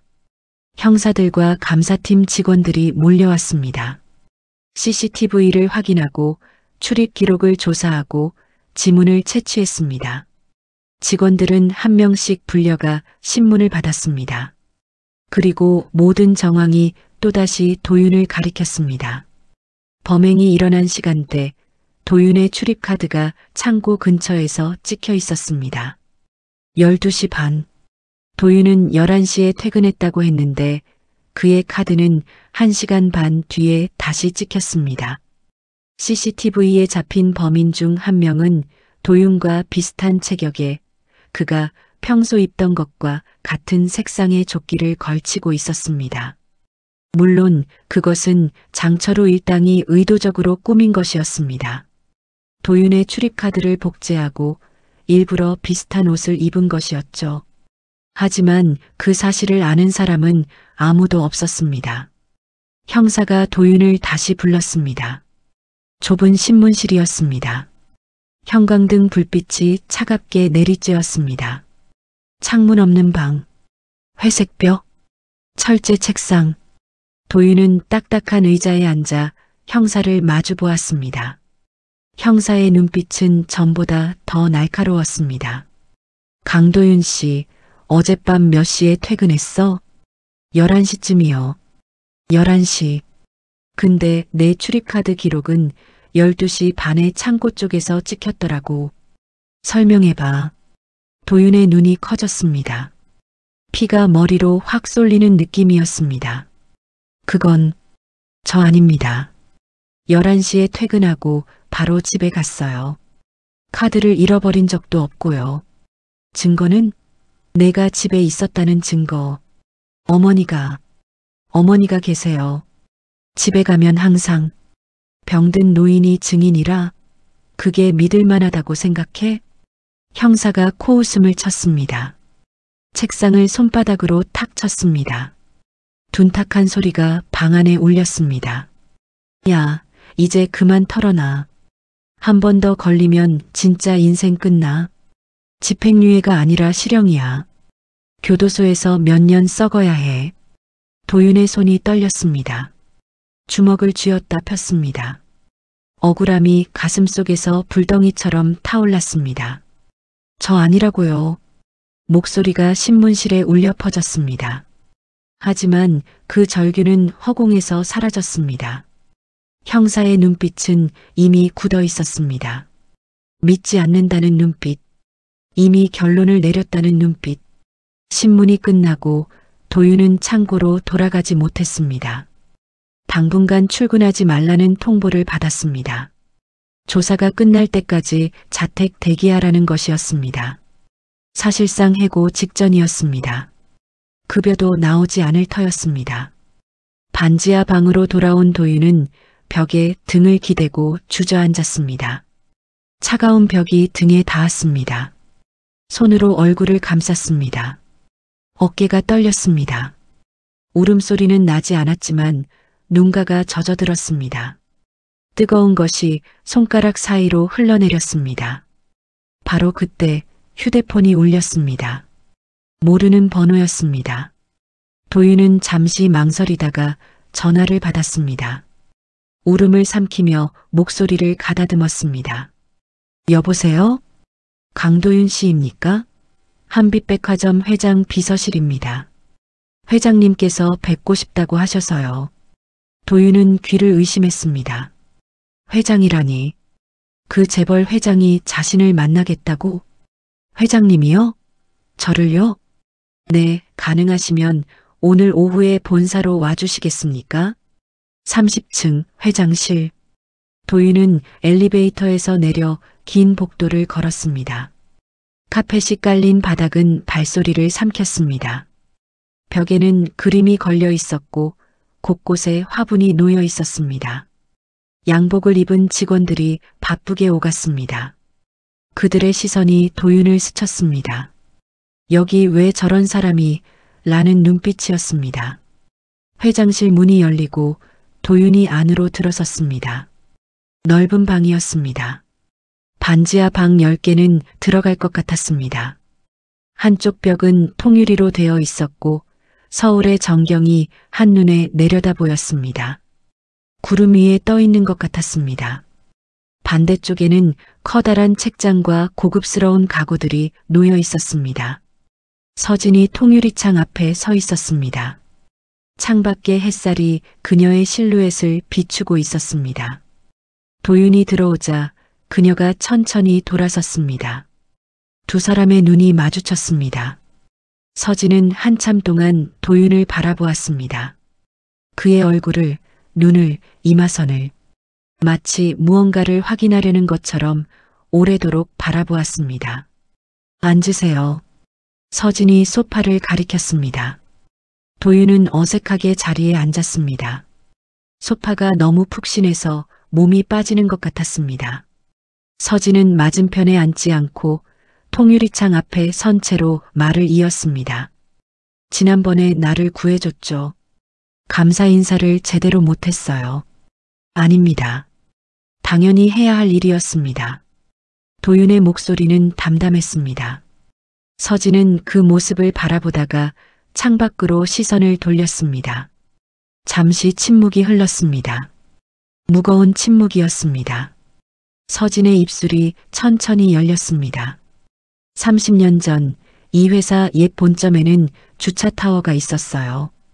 도윤이 고개를 들었습니다. 뜬금없는 이야기에 의아한 표정을 지었습니다. 서진은 창밖을 바라보며 계속 말했습니다. 목소리가 낮고 떨렸습니다. 어느 겨울밤 그 주차 타워가 무너졌습니다. 한 번에 아무 예고도 없이 철골이 부러지는 소리, 콘크리트가 쏟아지는 굉음, 그 안에 있던 사람들의 비명, 그 소리가 아직도 귓가에 남아 있어요. 서진의 손이 주먹을 쥐었습니다.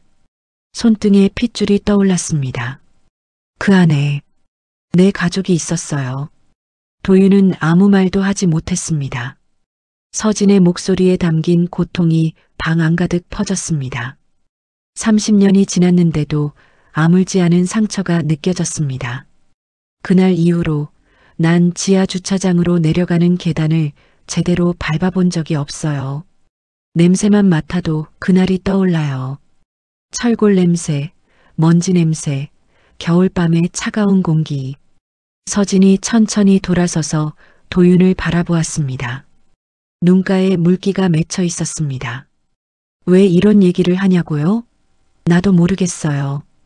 그냥 당신을 보면 그날이 자꾸 떠올라서. 도윤은 서진의 눈을 바라보았습니다. 그 눈 속에 담긴 슬픔이 보였습니다. 30년간 묻어두었던 상처가.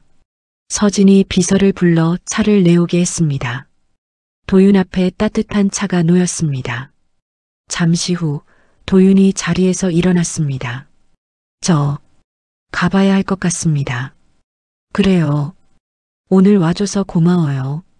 도윤이 회장실을 나선 뒤 서진은 비서 기훈을 불렀습니다. 테이블 위에는 도윤이 마시다 만 종이컵이 놓여 있었습니다. 서진은 그 컵을 바라보며 낮은 목소리로 말했습니다.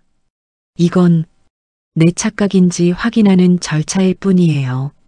기훈이 장갑을 끼고 조심스럽게 종이컵을 비닐봉투에 담았습니다. 그날 밤 종이컵은 검사기관으로 보내졌습니다. 검사 결과가 나오기까지 일주일이 걸렸습니다. 그 일주일 동안 서진은 제대로 잠을 자지 못했습니다. 눈을 감으면 30년 전의 기억이 밀려왔습니다. 무너지는 주차타워, 먼지 속에서 아이를 찾아 헤매던 자신의 모습, 끝내 찾지 못한 작은 손, 비명소리, 사이렌 소리, 그리고 자신의 울부짖음이 귓가에 맴돌았습니다. 새벽마다 식은땀에 젖어 깨어났습니다. 천장을 바라보며 가쁜 숨을 몰아쉬었습니다. 옆에 누워야 할 남편은 오래전에 세상을 떠났고 서진은 혼자 그 악몽과 싸워야 했습니다. 낮에는 회의와 미팅이 이어졌습니다. 이사회, 신규 프로젝트 보고, 해외 파트너와의 영상 통화. 일정표는 빼곡했습니다. 하지만 서진의 마음은 다른 곳에 있었습니다. 보고서의 글자가 눈에 들어오지 않았습니다. 임원들의 말이 귀에 들어오지 않았습니다. 숫자와 그래프가 의미 없이 흘러갔습니다. 회장님, 이 부분에 대해 어떻게 생각하십니까? 멍하니 앉아 있다가 누군가 이름을 부르면 그제야 정신을 차렸습니다. 서진은 헛기침을 하며 대답했습니다.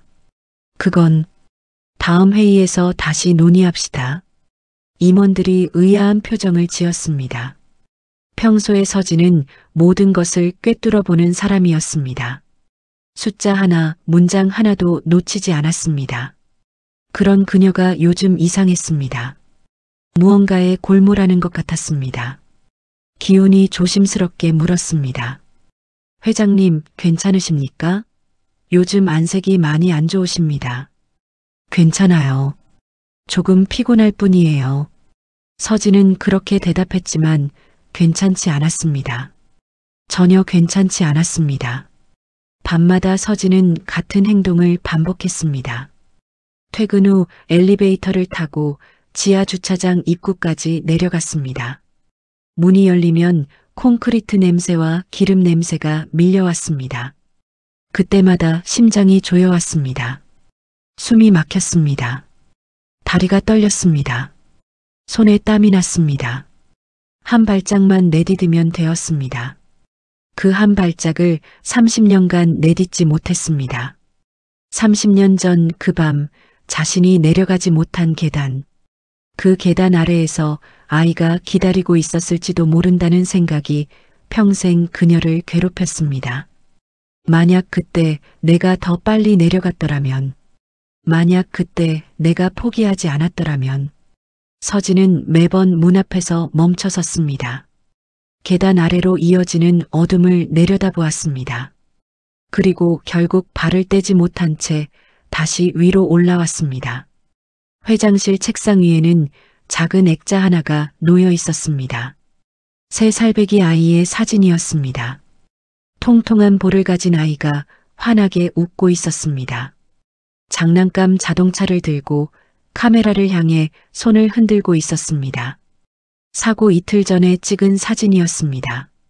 서진은 일을 하다가도 문득 그 액자를 만지작거렸습니다. 유리 표면을 손가락으로 쓰다듬었습니다. 사진 속 아이의 눈을 바라보며 속삭였습니다. 어디 있니? 정말 살아있는 거니? 엄마가 찾아줄게. 그렇게 일주일이 지났습니다. 어느 아침 기훈이 회장실 문을 두드렸습니다. 서진은 창가에 서서 밖을 바라보고 있었습니다. 겨울 햇살이 약하게 방 안으로 들어왔습니다. 먼지 입자들이 빗속에서 떠다녔습니다. 기훈이 들어오는 소리에 고개를 돌렸습니다. 기훈의 손에 흰 봉투 하나가 들려 있었습니다. 검사기관에서 왔습니다. 서진의 심장이 멈추는 것 같았습니다. 시간이 멈춘 것 같았습니다. 기훈이 봉투를 책상 위에 올려놓고 물러섰습니다. 서진은 그 봉투를 바라보았습니다. 하얀 종이 봉투가 어쩐지 천근처럼 무겁게 느껴졌습니다. 손을 뻗었습니다. 손가락이 떨렸습니다. 봉투를 집어들었지만 뜯을 수가 없었습니다. 손끝이 봉투 가장자리에서 머뭇거렸습니다. 이 안에 무엇이 있을까요? 30년간 기다려온 답이 있을까요? 아니면 또 한 번의 절망이 기다리고 있을까요? 혹시 내 착각이라면, 혹시 아무 관계도 없다면. 서진은 깊은 숨을 들이쉬었습니다. 가슴이 크게 부풀었다가 내려앉았습니다. 그리고 떨리는 손으로 봉투를 뜯었습니다. 종이가 찢어지는 소리가 조용한 방 안에 울렸습니다. 안에서 서류 한 장이 나왔습니다. 검사기관의 공식 양식이었습니다. 빼곡한 글씨와 숫자들 사이에서 서진의 눈이 한 문장에 멈췄습니다. 친자관계 성립 확률 99.99%. 손에서 힘이 빠졌습니다. 서류가 바닥으로 떨어졌습니다. 종이가 바스락거리며 바닥에 닿는 소리가 울렸습니다. 서진은 아무 말도 하지 못했습니다. 입술이 떨렸습니다. 눈앞이 흐려졌습니다. 뜨거운 것이 눈에서 흘러내렸습니다. 살아있었어. 그 한마디가 입에서 새어나왔습니다. 목소리가 갈라졌습니다. 거의 비명에 가까운 속삭임이었습니다. 30년이었습니다. 30년 동안 죽은 줄 알았던 아이가 살아있었습니다. 시신도 찾지 못해 빈 무덤을 만들었던 아이가 살아있었습니다. 그 아이가 어른이 되어 자신의 눈앞에 나타났습니다. 자신을 구해주었습니다. 목숨을 걸고. 서진은 의자에 주저앉았습니다. 두 손으로 얼굴을 감쌌습니다. 어깨가 들썩이기 시작했습니다. 30년간 꾹꾹 눌러두었던 울음이 마침내 터져나왔습니다. 처음에는 소리 없이 울었습니다. 어깨만 떨렸습니다. 하지만 곧 억눌렸던 감정이 폭발했습니다. 흐느끼는 소리가 회장실 안에 울려 퍼졌습니다. 기우는 문 밖에서 그 소리를 들었습니다. 20년간 서진 곁에서 일했지만 그녀가 우는 것은 처음 보았습니다. 아니, 처음 들었습니다. 가슴이 먹먹해졌습니다. 눈시울이 뜨거워졌습니다. 한참 후 울음이 잦아들었습니다. 서진은 젖은 눈으로 바닥에 떨어진 서류를 집어들었습니다. 구겨진 종이를 조심스럽게 펴서 다시 읽었습니다. 그 숫자가 그 문장이 진짜인지 확인하고 또 확인했습니다. 99.99% 틀림없었습니다. 그날 밤 서진은 집 서재로 갔습니다. 서재 한쪽에는 오래된 금고가 있었습니다. 30년간 열어보지 않은 금고였습니다. 먼지가 쌓여 있었습니다. 서진은 떨리는 손으로 번호를 눌렀습니다. 오래된 번호였지만 손가락이 기억하고 있었습니다. 잠금 장치가 풀리는 소리가 났습니다. 금고 안에는 작은 상자 하나가 들어 있었습니다. 서진은 그 상자를 꺼내 책상 위에 올려놓았습니다. 먼지가 쌓인 낡은 상자였습니다. 30년의 세월이 고스란히 묻어 있었습니다. 상자를 열었습니다. 안에는 물건 몇 가지가 들어 있었습니다. 3살짜리 아이가 신던 작은 운동화, 빨간색과 파란색이 섞인 낡고 작은 운동화였습니다. 아이가 좋아하던 색이었습니다. 그 옆에는 폴라로이드 사진 한 장이 있었습니다. 사고 하루 전에 찍은 사진이었습니다. 장난감 자동차도 있었습니다. 칠이 벗겨지고 바퀴 하나가 빠진 작은 자동차. 아이가 가장 좋아하던 장난감이었습니다. 잘 때도 품에 안고 잤습니다. 맨 아래에는 병원 기록이 있었습니다. 아이가 태어났을 때 찍은 발자국. 서진은 그것들을 하나씩 손에 쥐었습니다. 운동화를 쓰다듬었습니다. 이렇게 작았구나. 이렇게 작은 발이었구나. 사진을 바라보았습니다. 웃고 있는 아이의 얼굴. 장난감 자동차의 바퀴를 굴려보았습니다. 삐걱거리며 돌아갔습니다. 이제 돌려줄 수 있겠구나. 목소리가 떨렸습니다. 눈물이 다시 흘러내렸습니다. 하지만 이번에는 슬픔만이 아니었습니다. 그 안에 희망이 섞여 있었습니다. 30년간 간직했던 물건들, 버릴 수 없어서, 잊을 수 없어서 금고 속에 봉인해 두었던 것들, 이제 그것들의 진짜 주인에게 돌려줄 수 있게 되었습니다. 서진은 상자를 품에 안고 오래도록 앉아 있었습니다. 창밖으로 새벽이 밝아오고 있었습니다. 어둠이 걷히고 햇살이 서서히 퍼져나갔습니다. 마치 30년간의 긴 밤이 끝나고 아침이 오는 것 같았습니다. 다음 날 아침 서진은 기훈을 불렀습니다. 오늘 퇴근 후에 강도윤 씨를 회장실로 보내주세요. 목소리는 단단했습니다. 하지만 그 안에 떨림이 숨어 있었습니다. 더는 미루고 싶지 않아요. 회장실로 오라는 연락을 받은 날 아침이었습니다. 도윤은 반지하 방 작은 거울 앞에 서 있었습니다. 오래된 거울은 가장자리가 흐릿하고 얼룩이 져 있었습니다. 하지만 자신의 모습은 보였습니다. 헬쑥한 얼굴, 눈 밑에 그늘, 며칠째 제대로 자지 못한 흔적, 광대뼈가 도드라져 보였고 볼은 움푹 들어가 있었습니다. 서랍에서 다림질된 셔츠 하나를 꺼냈습니다. 언제 샀는지도 기억나지 않는 하얀 셔츠였습니다. 어머니가 아플 때 병원에 가려고 샀던 것 같았습니다. 장례식에 입으려고 샀던 것 같기도 했습니다. 셔츠를 입고 어색하게 넥타이를 맸습니다. 매듭이 삐뚤어졌습니다. 풀고 다시 매고 또 풀고 다시 매었습니다. 손가락이 떨려서 제대로 되지 않았습니다. 거울 속에 자신이 낯설었습니다.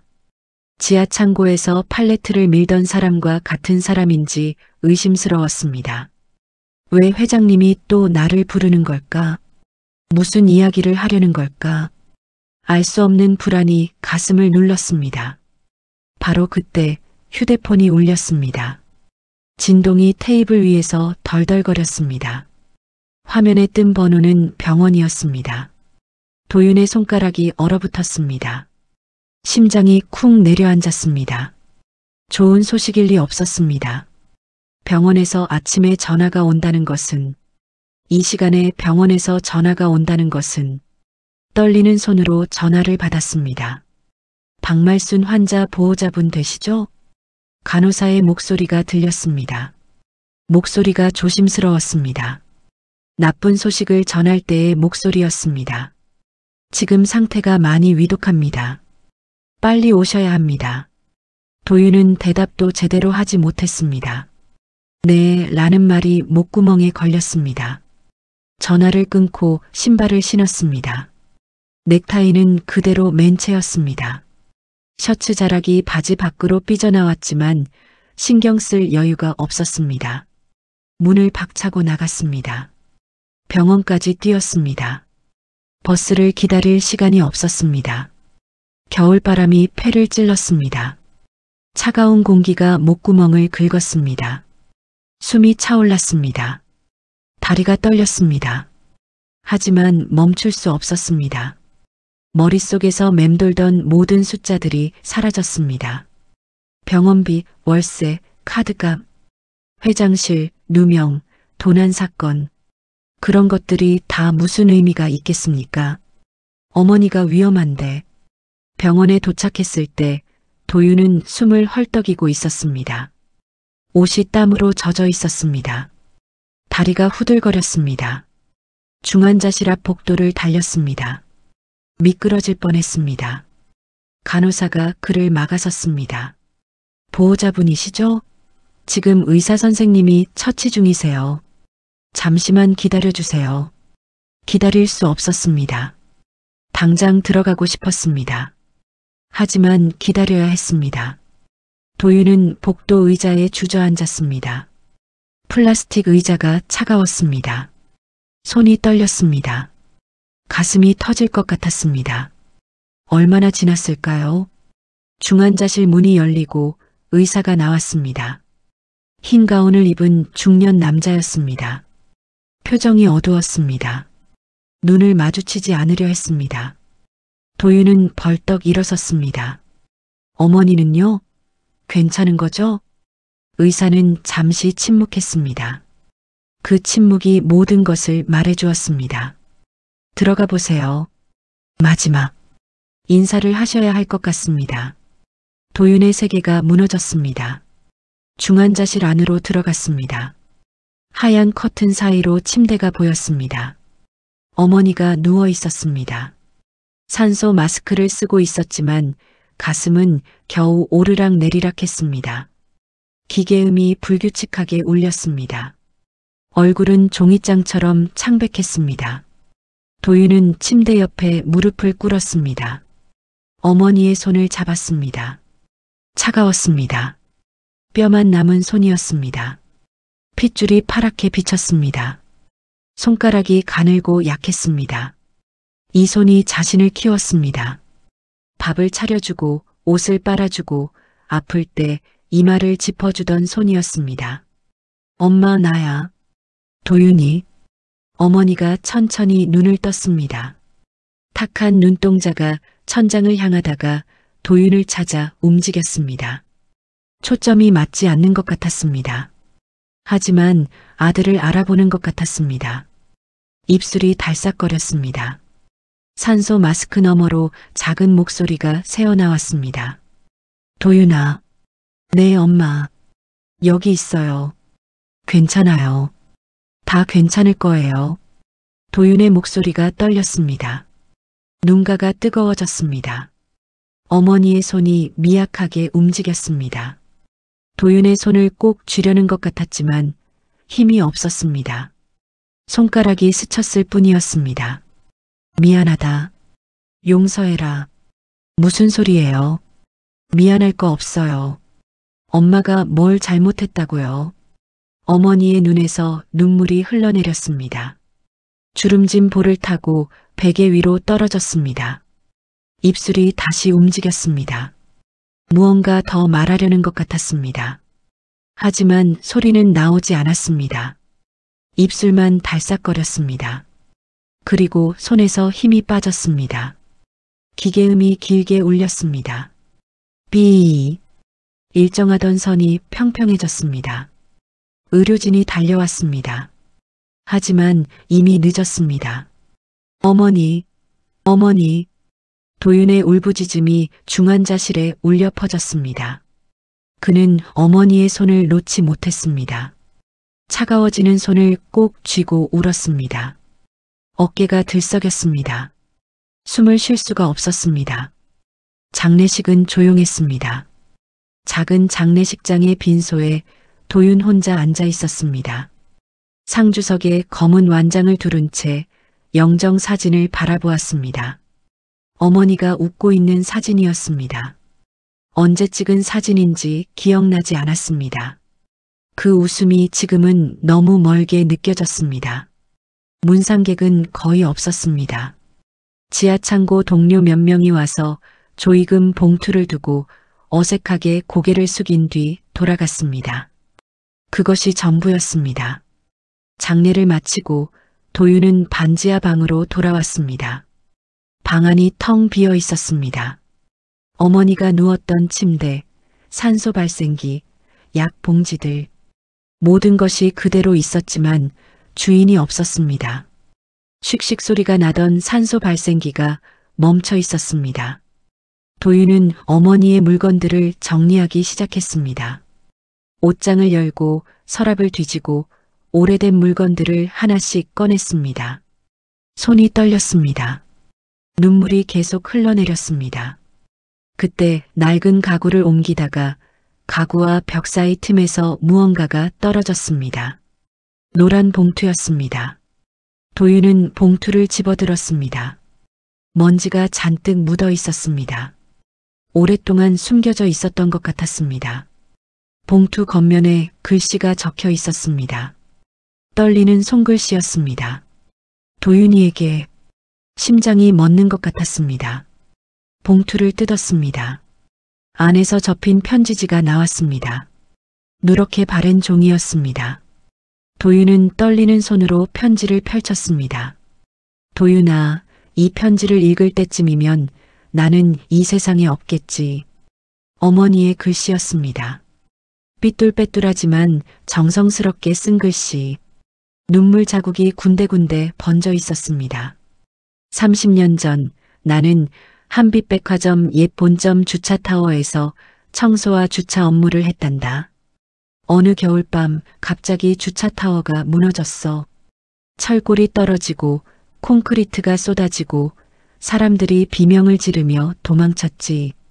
나는 무너지는 잔해 속에서 아이 울음소리를 들었어.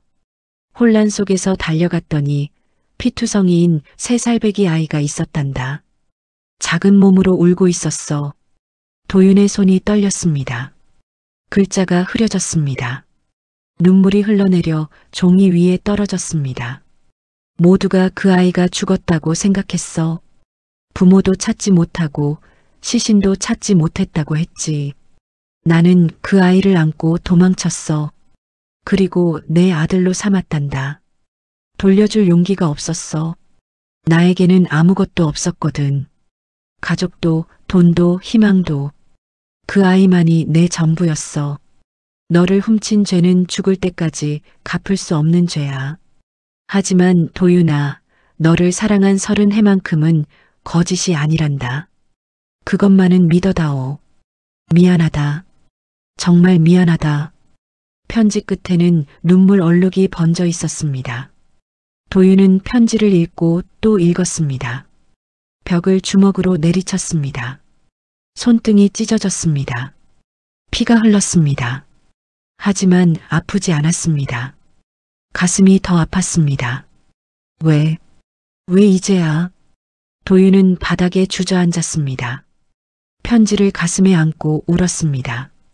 새벽이 올 때까지 멈추지 않고 울었습니다. 그리고 해가 뜰 무렵 결심했습니다. 이 편지를 들고 한빛백화점으로 가야겠다고. 30층 회장실. 겨울 햇살이 통유리창을 통해 방 안으로 들어오고 있었습니다. 테이블 위에 3가지가 나란히 놓여 있었습니다. DNA 검사 결과서, 작은 상자 하나, 그리고 노란 봉투에 담긴 편지. 도윤은 서진의 맞은편에 앉아 있었습니다. 두 사람 사이에 무거운 침묵이 흘렀습니다. 창밖으로 햇살이 들어왔지만 방 안 공기는 무거웠습니다. 서진은 도윤의 얼굴을 바라보았습니다. 30년 전 잃어버린 아이가 어른이 되어 눈앞에 앉아 있었습니다. 꿈인지 현실인지 구분이 가지 않았습니다. 도윤이 먼저 입을 열었습니다. 그는 품에서 노란 봉투를 꺼내 테이블 위에 내려놓았습니다. 봉투는 낡고 빛바랬습니다. 먼지와 눈물 자국이 묻어 있었습니다. 이건 어머니가 남긴 편지입니다. 제가 누구인지 알고 싶으시면 읽어보세요. 서진은 떨리는 손으로 편지를 집어들었습니다. 봉투에서 누렇게 바랜 종이를 꺼냈습니다. 펼쳐서 읽기 시작했습니다. 첫 문장부터 눈가가 젖어들었습니다. 문장이 이어질수록 손이 더 심하게 떨렸습니다. 30년 전 주차타워 붕괴, 피투성이 아이, 도망치듯 데려간 여인, 돌려줄 용기가 없었다는 고백, 평생의 죄책감. 편지를 다 읽었을 때 서진의 눈에서 눈물이 흘러내렸습니다. 30년 전 그 밤이 선명하게 떠올랐습니다.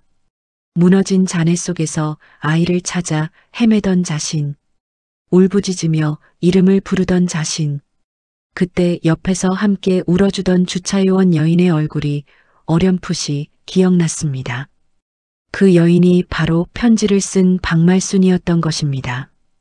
그 사람이 널 데려간 거였구나. 서진의 목소리가 갈라졌습니다.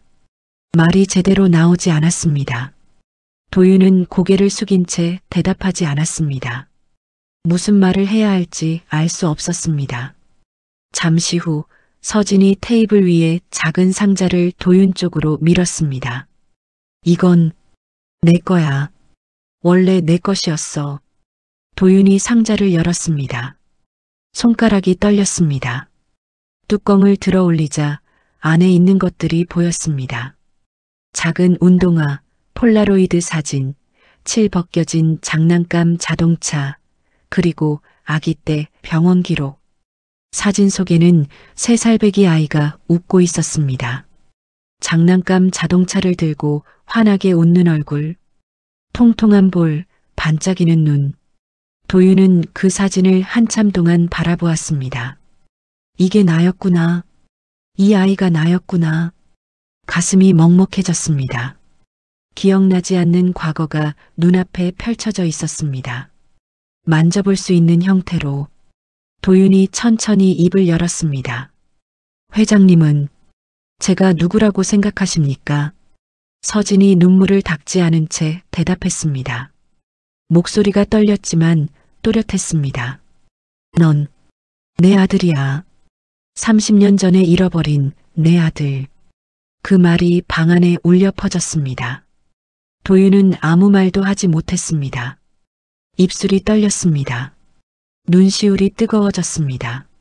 서진이 자리에서 일어나 도윤에게 다가왔습니다. 그의 앞에 무릎을 꿇었습니다. 도윤의 손을 잡았습니다. 손이 따뜻했습니다. 버려진 게 아니야. 서진의 눈에서 다시 눈물이 흘러내렸습니다. 엄마가 널 잃어버린 거야. 찾지 못한 거야. 30년 동안 단 하루도 널 잊은 적이 없어. 매일 밤 내 꿈을 꿨어. 내가 살아있기를, 어딘가에서 잘 지내고 있기를 빌었어. 도윤의 눈에서 눈물이 흘러내렸습니다. 참으려 했지만 참을 수 없었습니다. 뜨거운 것이 볼을 타고 흘러내렸습니다. 전 두 분 모두를 완전히 용서할 자신은 아직 없습니다. 솔직한 말이었습니다. 가슴속에서 나온 말이었습니다. 30년간 숨겨진 진실, 알지 못했던 과거, 그것을 단번에 받아들이기는 어려웠습니다. 그분은 날 훔쳤고 회장님은 날 찾지 못했죠. 서진은 고개를 숙였습니다. 그 말이 가슴을 찔렀습니다. 하지만 부정할 수 없었습니다. 사실이었습니다. 도윤이 천천히 말을 이었습니다. 목소리가 떨렸지만 끊어지지 않았습니다. 하지만 두 분 다 나를 사랑하긴 했던 거겠죠. 서진이 고개를 들었습니다. 젖은 눈으로 도윤을 바라보았습니다.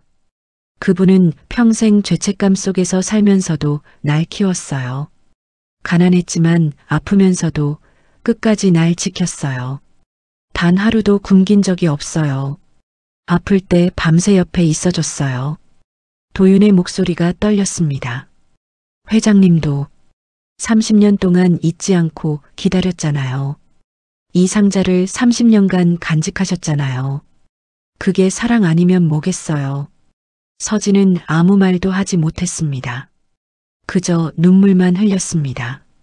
고개를 끄덕였습니다. 도윤이 작은 상자 안에 장난감 자동차를 집어들었습니다. 바퀴를 굴려보았습니다. 삐걱거리며 돌아갔습니다. 30년 전 자신이 가지고 놀던 장난감이었습니다. 전 강도윤으로 살아온 33년도 제 인생이에요. 그걸 없던 일로 할 수는 없어요. 그분이 준 이름이고 그분과 함께한 시간이니까요. 서진이 고개를 끄덕였습니다. 도윤의 손을 더 꼭 잡았습니다. 당연하지. 내가 어떤 이름으로 살든 넌 내 아들이야. 그건 변하지 않아. 도윤은 한참 동안 창밖을 바라보았습니다. 서울의 하늘이 맑게 개어 있었습니다. 겨울이지만 햇살은 따뜻했습니다. 두 이름을 함께 안고 가겠습니다. 그게 제가 할 수 있는 일인 것 같아요. 시간이 흘렀습니다. 도윤은 한빛백화점에서 새로운 일을 시작했습니다. 지하노동 및 물류안전복지팀 책임자. 거창한 직함이었지만 하는 일은 단순했습니다. 지하에서 일하는 사람들이 조금이라도 더 안전하고 조금이라도 더 편하게 일할 수 있도록 만드는 것이었습니다. 도윤은 매일 지하 창고를 돌아다녔습니다. 예전에 자신이 팔레트를 밀던 그 통로를 걸었습니다. 땀 흘리며 일하는 노동자들과 눈을 맞추고 악수를 나누고 이야기를 들었습니다. 그가 제일 먼저 한 일은 과적 금지 시스템을 만든 것이었습니다. 규정 이상으로 팔레트를 쌓으면 경고음이 울리도록 했습니다. 더 이상 위태롭게 기울어진 박스 더미는 없었습니다. 휴게실도 바뀌었습니다. 낡은 플라스틱 의자 대신 편한 소파가 들어왔습니다. 자판기 옆에는 커피 머신과 라면 끓이는 공간이 생겼습니다. 작은 텔레비전도 설치했습니다. 이동식 쉼터도 만들었습니다. 더운 여름에는 시원하게, 추운 겨울에는 따뜻하게 쉴 수 있는 공간이었습니다. 익명 상담 창구도 열었습니다. 힘든 일이 있으면, 누구에게도 말 못할 고민이 있으면 이름을 밝히지 않고 상담받을 수 있도록 했습니다. 예전에 축축하던 지하 창고가 달라졌습니다. 환풍기가 제대로 돌아갔습니다. 조명이 밝아졌습니다. 곰팡이 냄새 대신 커피 향이 났습니다. 욕설 대신 웃음소리가 들렸습니다. 어느 봄날 서진이 지하 창고를 찾았습니다. 예전처럼 떨리지 않았습니다. 엘리베이터가 지하로 내려갈 때 숨이 막히지 않았습니다. 30년간 내려가지 못했던 계단을 이제는 걸어 내려갈 수 있었습니다. 지하 통로 한가운데에서 도윤을 만났습니다. 두 사람은 나란히 서서 창고를 바라보았습니다. 노동자들이 팔레트를 옮기고 있었습니다. 땀을 닦으며 웃고 있었습니다. 휴게실에서는 누군가 라면을 끓이는 냄새가 났습니다. 서진이 조용히 말했습니다. 많이 달라졌네. 도윤이 고개를 끄덕였습니다. 아직 멀었어요. 할 일이 많아요. 서진은 아들의 옆모습을 바라보았습니다. 단단해진 눈빛, 곧은 어깨. 30년간 지하에서 버텨온 사람. 그리고 이제 그 지하를 바꾸고 있는 사람. 내가 자랑스러워. 도윤은 대답 대신 미소를 지었습니다. 두 사람은 한참 동안 그 자리에 서 있었습니다. 지하 창고의 공기가 예전과 달랐습니다. 눅눅하고 무겁던 공기 대신 따뜻하고 가벼운 공기가 흘렀습니다. 마치 봄이 온 것 같았습니다. 30년간의 긴 겨울이 끝나고 드디어 봄이 온 것 같았습니다. 깊어갈 무렵 백화점 불이 하나둘 꺼지고 있었습니다. 지하 창고 위층 작은 회의실에 마주 앉은 두 사람은 서류 대신 서로의 얼굴을 처음처럼 천천히 바라보고 있었죠. 30해 동안 서로 다른 이름으로 서로 다른 곳에서 버텨왔지만 이제 한서진과 김선우에게 남은 건 어디에 있었느냐가 아니라 어디까지 함께 갈 수 있느냐였습니다. 창밖 유리 너머로 서울의 불빛이 반짝였습니다. 주차타워가 무너지던 그날처럼 모든 것이 끝난 것이 아니라 지하 창고에서 땀 흘리던 한 청년을 통해 두 사람의 인생이 다시 시작되고 있었어요. 오늘 이야기가 마음에 작은 위로가 되었다면 사연 품다가 앞으로도 당신의 하루에 따뜻한 숨을 불어넣을 수 있도록 구독과 좋아요 그리고 주인공에게 전할 한 줄의 응원 댓글 부탁드립니다. 당신의 오늘을 사연 품다가 늘 응원합니다.